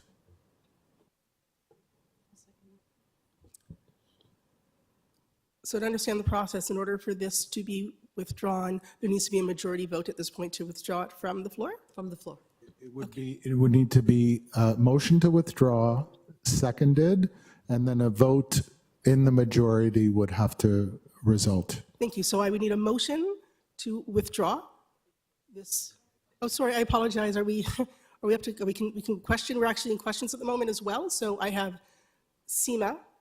Oh, sorry. Oh, I believe we should have, I believe process would be, if it's if there's a majority to withdraw, then there'd be no questions because it gets withdrawn, to my understanding. No. Yeah. So I motion to withdraw. Is there a seconder? Needs a second. I'll Okay. second that. Okay, so now we are going to vote on the withdrawal of this motion. And Seconded, Chair, sorry. Crystal, I believe, correct? Yes, I did Okay. second it, yes. Thank you, Crystal. Okay.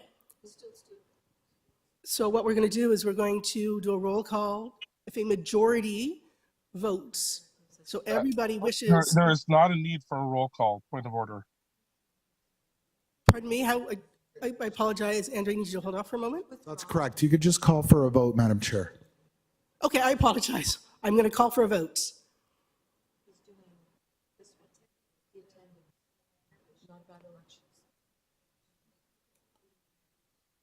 Okay. So we're withdrawing this motion from the floor. Sorry, I apologize. So, through you, Madam Chair, you can ask for a vote. It doesn't need to be person by person. Okay. It can be a show of hands, and should the majority vote to withdraw, the motion is carried. Okay, so there we go. So I need hands to withdraw. I'm getting more confused, I'll be honest with you. Sorry, point of order. For the, Through you, Chair. Your process, you usually do a vote only if it's required. It's not required tonight, so you may go back to your regular model of consensus around your decision making in terms of this one, because that is your practice. So actually, it's a very good question. So at this point, the consensus would be to withdraw the motion from the floor. At this point as well, though, I don't believe there'd be any questions on it because we no longer have that motion on the floor. Is that correct? for the That's correct, Madam Chair, but could you just please call the vote? All in favor? Absolutely. And the show of hands. Not a problem. So all in favor with a show of hands to withdraw this motion from the floor.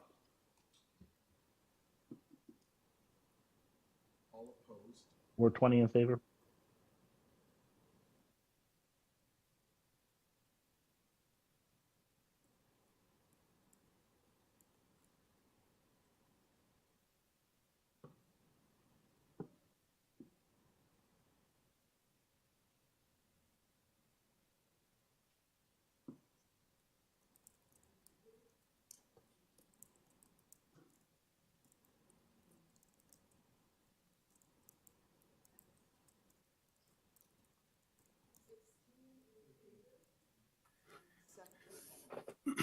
Can I ask for a point of order here? I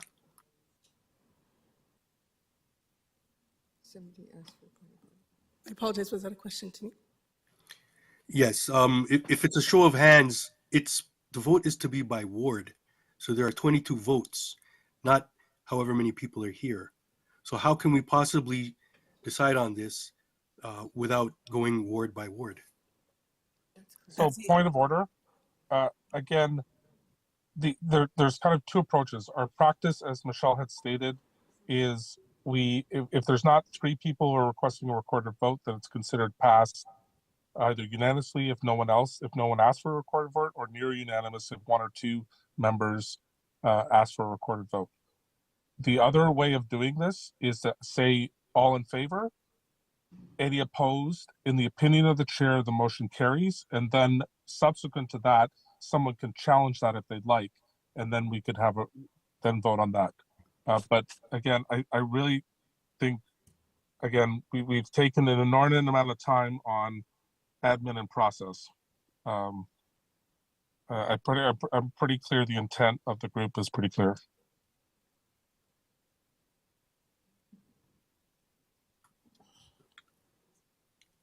Point of order. I believe I understand what you're saying. The member is saying through the chair. However, again, some clarification on the vote is done by ward, co-rep, by PIAC ward. So it would have to be based on 22 votes.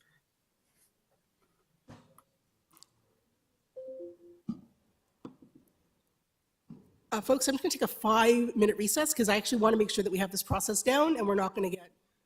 Sorry, point of order. We are debating and stuck on the withdrawal of a motion. Like, I think we've really lost the thread. Okay.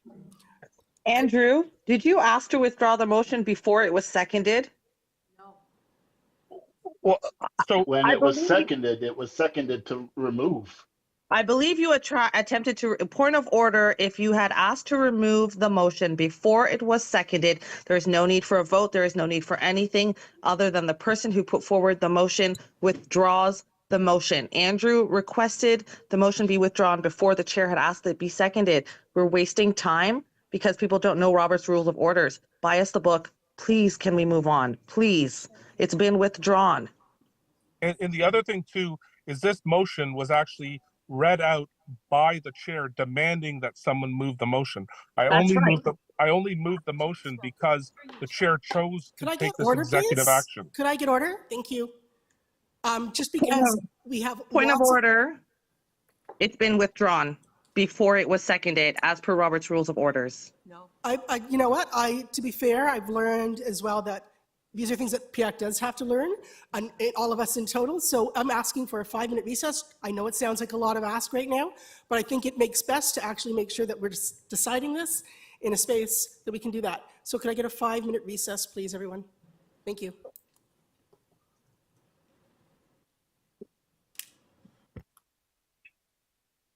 Recording stopped.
Welcome back, everyone.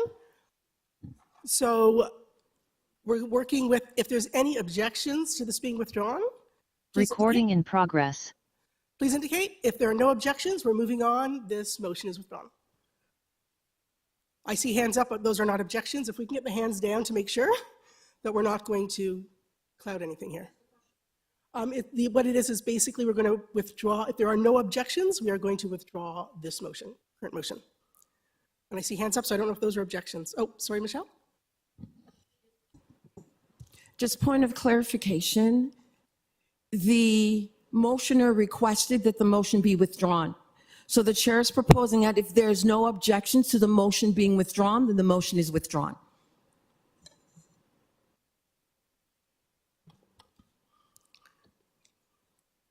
I see two hands, but I'm going to go on the thought that I have not heard of any objections. So we're moving on. Thank you very much, everybody, for your patience as we learn the process still, because we all learn. So moving on.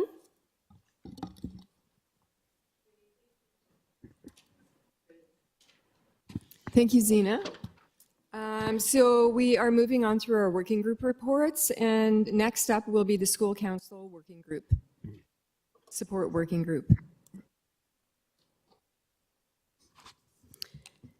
Okay, going to make this quick. We submitted a report. Everybody can view the report. Just a couple things. We want to thank the PCCEO for quick work on the website recommendation. Thank you very much. We want to thank the superintendents for meeting with myself and Gordon. Everybody heard what they had to say. The one thing we do want to do is we want to present the school council survey that went out. Crystal, are you still okay to do that?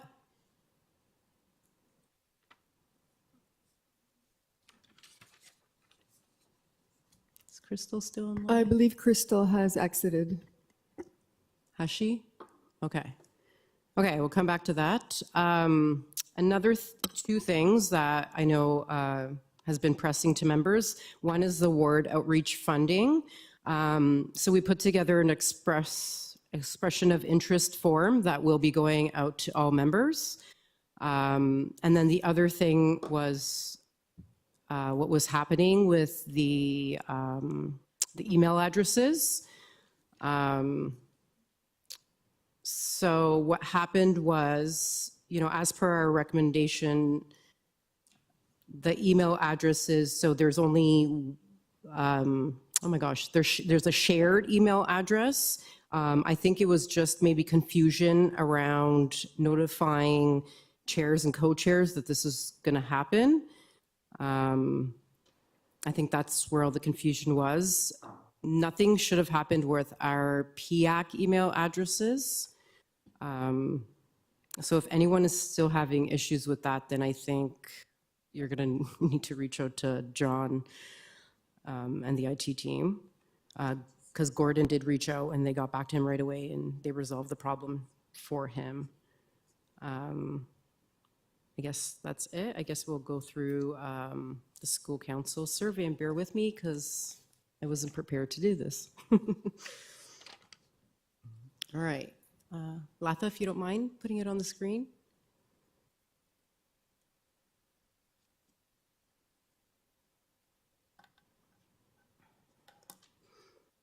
I'll just start quickly. The questions were based on a 2016 TDSB school council survey. So the distribution was the email list and social media. We got 67 responses. So the first one is a school improvement plan. Has your school council participated in developing the school improvement plan? So instead of focusing on the people who said yes, I'm going to focus on the people who said no, because I think that's more important at this point. So 27.9% has not seen the SIP. 19.7 have not been consulted on a draft of the SIP.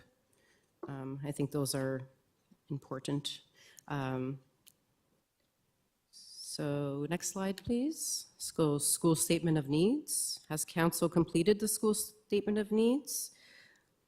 So if you look at the orange, 15.9, council has not previously completed a school statement of needs to my knowledge. So that means that school council, to their knowledge, has never completed a school statement of needs. Next, the TDSB school council email account. Has your council chair, co-chair been able to activate and use their TDSB email account and the council email? So no, 32.3%.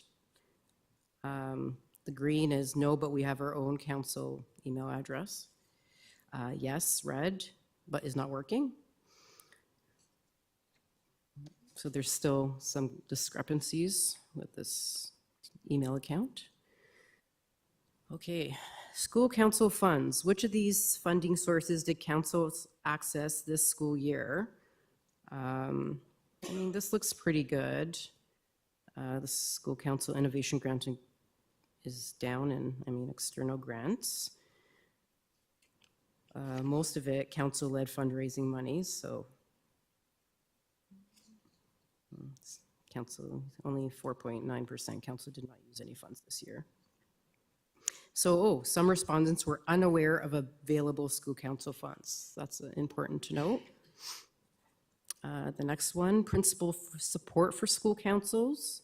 So 66% agreed that their principal provides information and resources. 22 who disagreed cited perceived roadblocks, erratic principal awareness, poor staff-council relationship, poor communication, control issues. School council diversity. Does parent membership of council reflect the demographic makeup and diversity of the school population?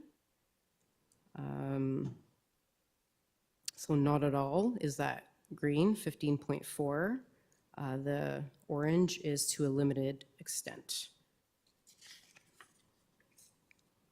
So awareness of the rules. Challenges were noted around some of the typical areas: accountability, school council role, Regulation 612, funds and fundraising, true parent engagement. So just a survey summary, respondents from engaged school councils are participating to some extent in existing engagement opportunities, continuing issues with principal knowledge buy-in, council diversity can be improved, TDSB school council email use can be improved, school council fundraising is significant activity. I guess, can I open the floor to any questions or move on? Thank you, Melanie. Thank you to the School Council Support Working Group. That's a really great survey. Looking forward to more surveys in the future to give us more insight. Thank you very much for putting that together. So we have 2 questions online. We'll go with Tamasha first.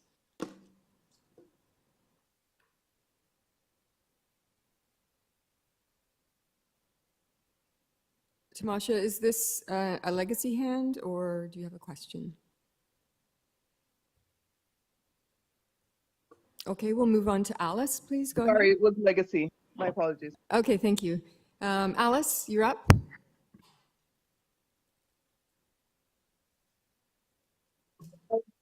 One of the comments and a question, just Sorry, we can't hear you clearly. Sorry. Okay. Okay, sorry. Let me see. How about there? No? That's better, yeah. Yeah? A bit louder. Okay. You can hear me now, right? Yes. Sorry for all my tech issues. Just a question on sample. I just wanted to know if you might know how true to the true population their sample is. If you don't know, that's okay, but it might be something that you can think about for the next survey. No, It's yeah. useful to know a bit more about the sample. There's 582 schools in the TDSB, and how many of them were elementary, how many of them were secondary, and in which part of the city they represented, kind of thing. Thanks. Yeah, thanks for the question, Alice, and very, very fair questions. To be honest, I wasn't part of the group who put the survey together. That's why I was hoping Crystal could present. She probably would answer those questions better than me. Also, to be honest, we just kind of like went with this last year. It was something we just kind of put together quick. And you're right, like it's not true to like we got 67 responses and there's, like you said, 400 and something schools within the TDSB. So it's, yes, it's not true results. Crystal would tell you better. I apologize. But yeah, the next time we will launch another survey this year and we'll definitely do better at getting more of that demographic information. And now we have a question from Ward 4. John, go ahead. Johnson Jayola, Ward 4, through the chair.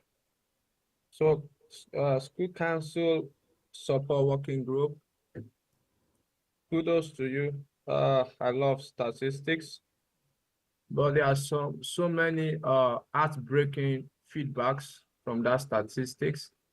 So, as a new PIAC, I mean, at a junction whereby I'm trying to choose the working group I'm going to join. So I'd like to please ask, with some of this milestone far behind, how do you get schools, especially principals, to get to do what they need to do vis-a-vis their responsibilities and their primary duties? I'm talking about beyond the statistics. How do we get them? How do we point them to doing what they have to do? Thank you. Thank you so much, Johnson. We please invite you to come out to our next meeting, which is happening, I think, is it December 7th, Gord? Tuesday? Let me look quickly here. Oh, I lied. December 3rd. Please come out to our meeting on December 3rd.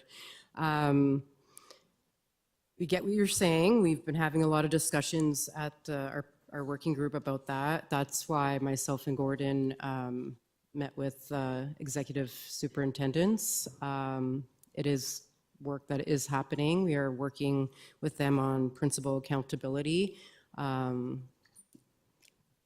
want to say we've made some steps, and you know they told us at the beginning of the meeting of the steps that they have taken and are starting to take.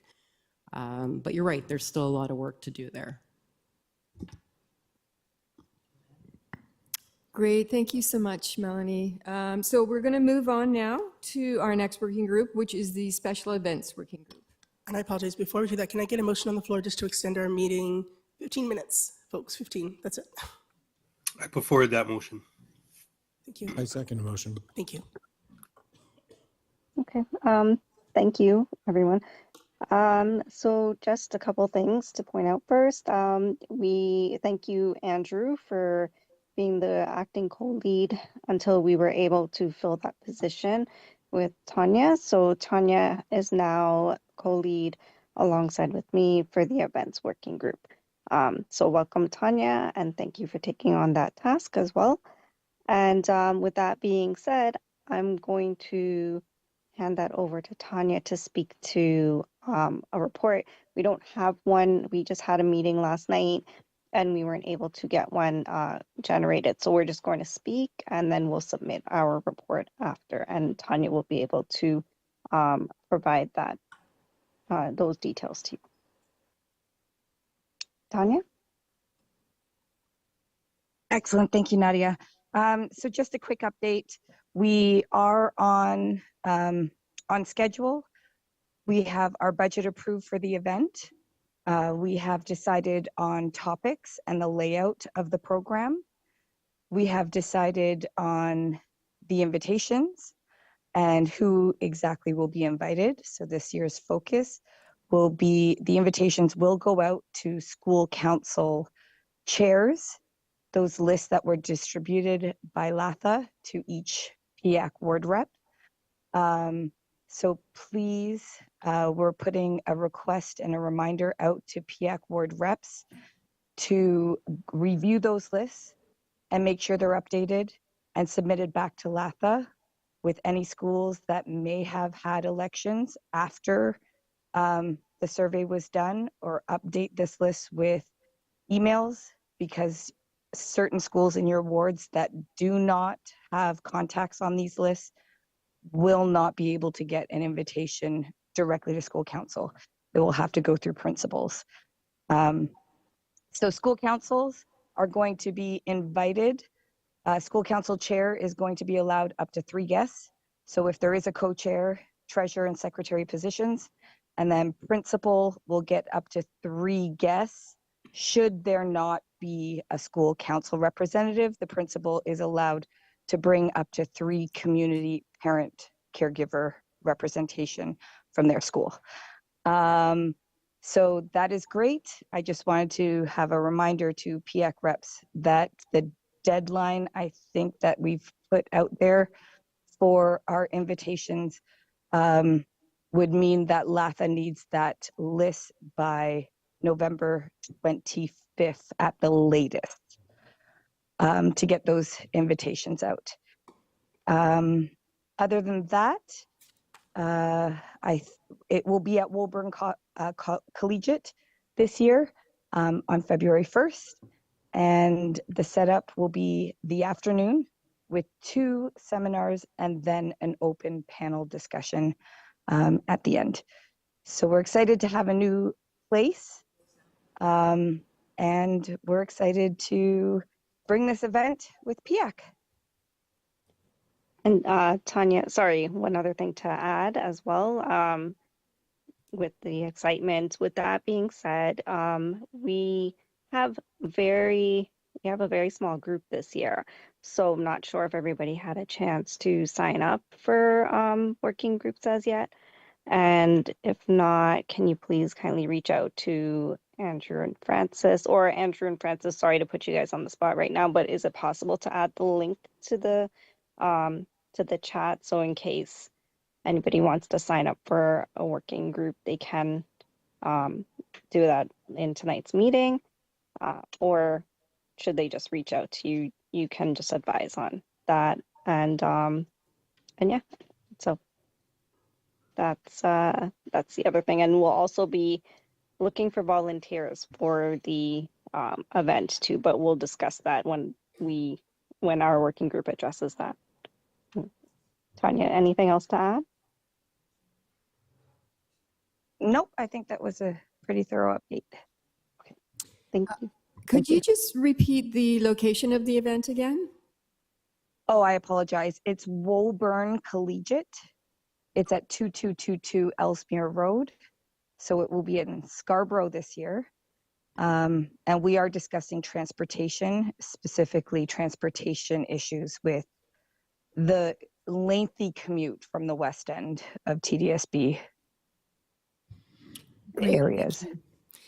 So we have 2 hands up for questions. First, we're going to go with Jenny from Ward 14. A quick question just regarding those PIAC reps who may also hold council, like school council exec positions, because you guys are limiting the amount of invites. If they are a PIAC rep, will the principal be allowed to fill that with an additional person? That's a good question. Is that, Tanya, is that something we should just take back to the group, or? That is a great question. And, you know, in the past, we've been the more the merrier. We feel that the numbers might be low, so it will be something we'll bring back to the group and we'll respond for sure. Thank you. And our next question comes from Trustee Hastings. Thank you for taking my call.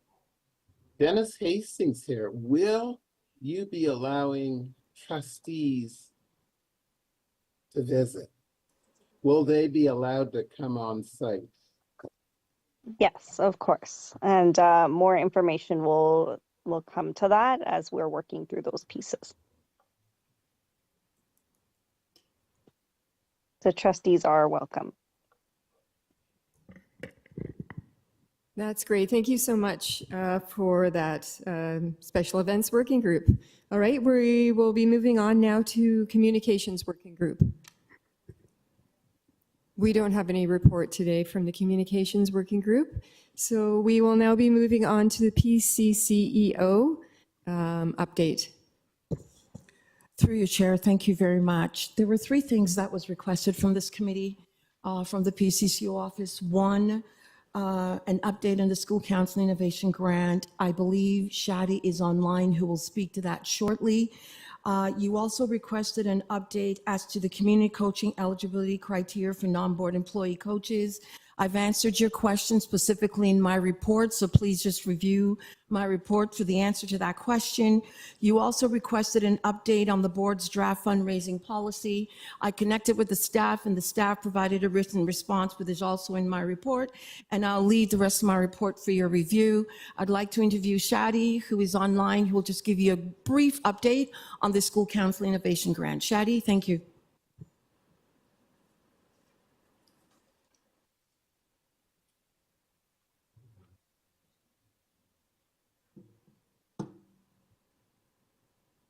Hi, can everyone see my screen? Yes, we can. We're just not seeing you. The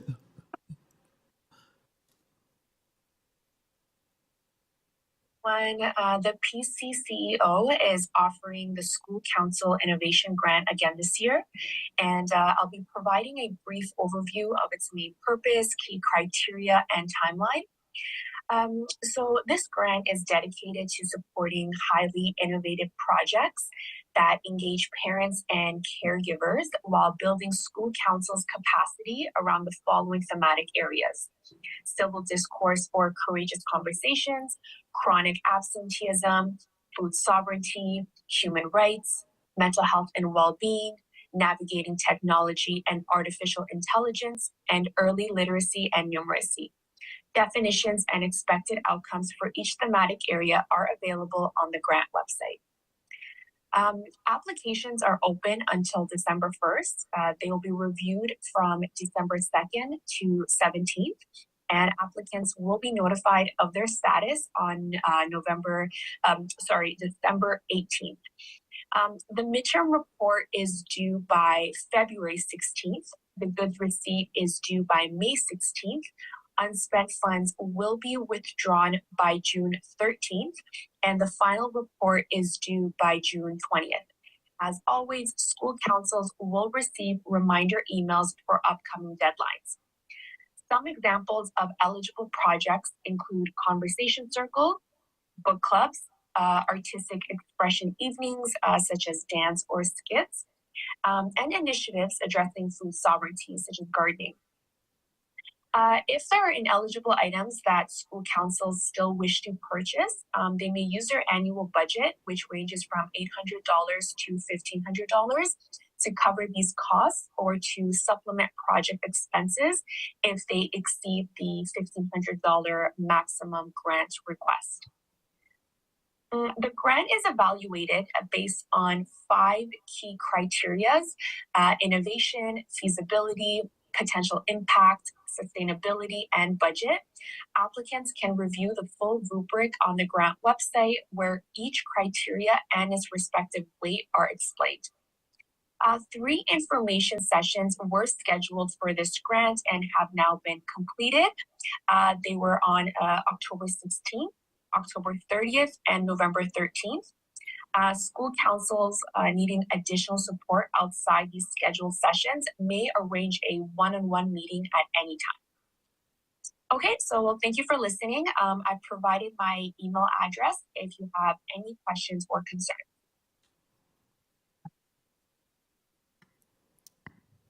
Does anyone have any questions for Shadi? Go ahead, Musa. From Ward 19. One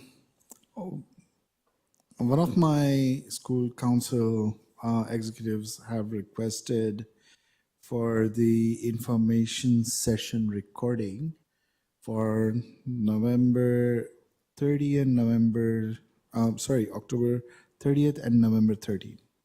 Is it possible?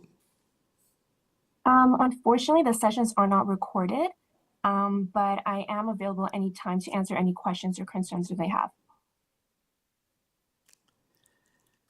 Thank you. And is there a specific contact information to reach you? Yes, so I did just provide my email address. My email address is also available on the grant website. Okay, thank you. Thank you. So your email is in the chat. Okay, so we will now go on to Bruce. Please, yes, I was just going to ask for that email in the chat, and that was done. Thank you very much. All right, thank you, Bruce. Michelle? Through you, Chair, just for those in the room, it's SHADI.MOUS.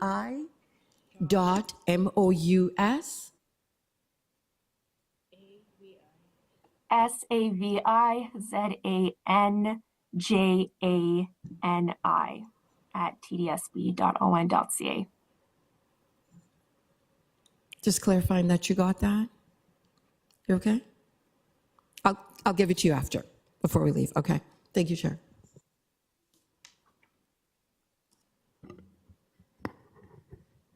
And is that all, Michelle? Great, thank you. And thank you so much for Shadi for addressing the group. So now we'll be moving on to any ward updates. If anyone has anything they'd like to share with the group. We have, okay, go ahead. Yes. Hi, good evening, everyone. I'm Nicole. I'm also relatively new PF Rec from Ward 12, Willowdale, which is right next to the office here.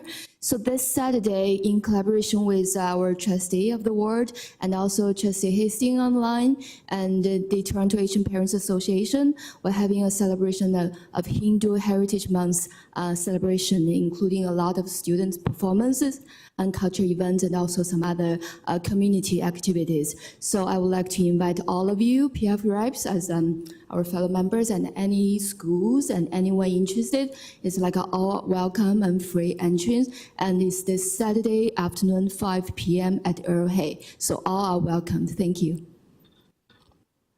Thank you. If you could actually also forward that to Latha so we can get that out to the group as well. Thank you.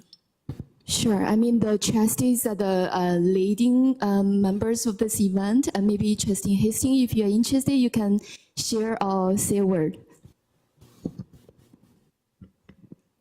Thank you very much, Nicole. And Jenny from Ward 14? This is more just information for, I guess, membership and PCO if you're unaware already, but we are going to be having our Ward 14 Ward Forum and election for my co-rep on November 28th.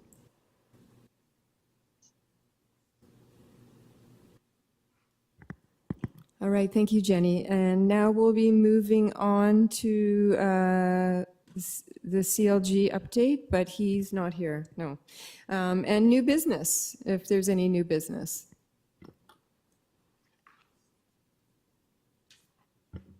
And there is no new business. So I will give the floor back to Zina. There is If I could have, oh, there is a question. Is that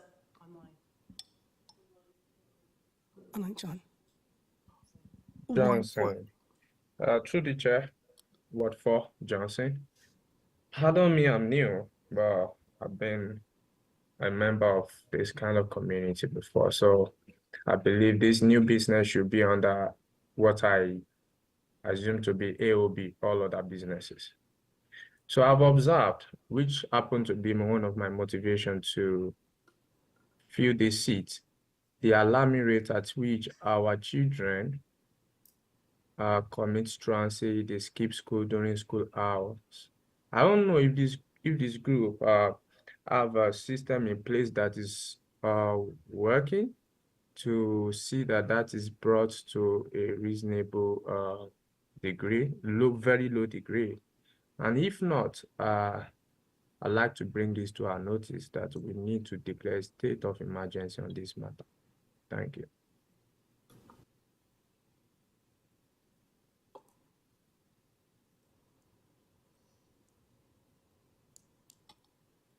Could I just have you clarify the question again, Johnson? I just want to make sure that I was hearing it correctly. Check. All right. Pardon my accent. Let me try again. So, my question will be,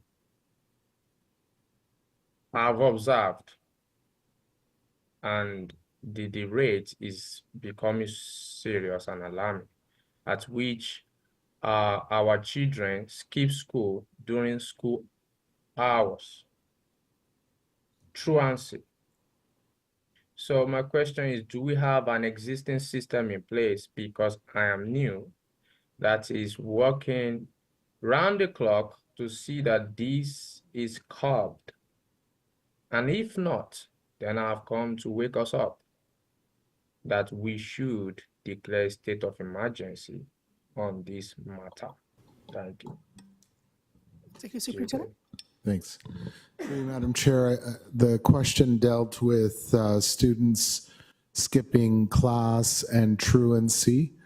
This is a matter for individual schools to manage after taking attendance, looking at attendance patterns, making contact with the student initially if the student is of older age, and asking what supports might be necessary, as well as involving parents in the discussion as these things are noticed and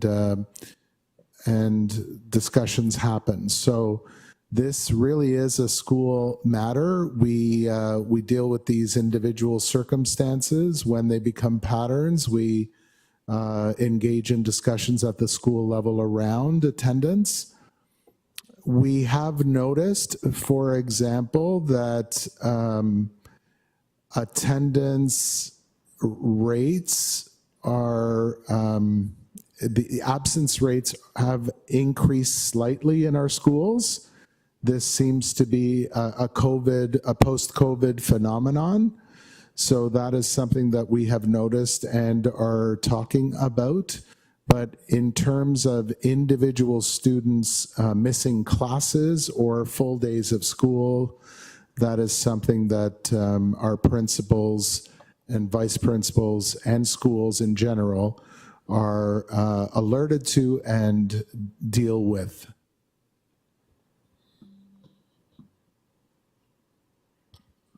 Thank you, Executive Superintendent. So if I don't see anything in front of me as in hands, I don't see anything in the room. I would like, I apologize. We'll take two more questions, folks. It is close to 9:30, actually it is 9:30. So I want to make sure that we all get home soon. So again, we have 2 minutes per person. I'm trying to keep us on track. I really am, as close as I can. And after there are two questions, I will then be asking a member to put forward a motion to adjourn our meeting tonight. Thank you. Bruce, go ahead. And then we have Azim. Yes, Johnson, I understand your accent very well, as you can imagine. However, I would like to say this is a great concern to bring to, as part of our recommendations. We are a parent group. We can make recommendations to the board. That's one of our main purposes. So it's a great opportunity for you to take part that way and bring up some recommendations. Thank you, Bruce. Azim, and then we are going to be adjourning. Thank you, Chair.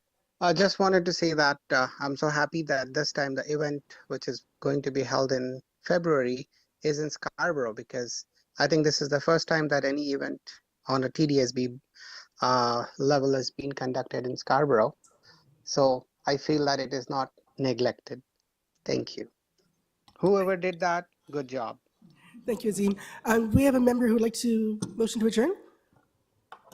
Oh, we have at least two people, so I think that means that our meeting is adjourned. Thank you very much, everybody. Have a great evening.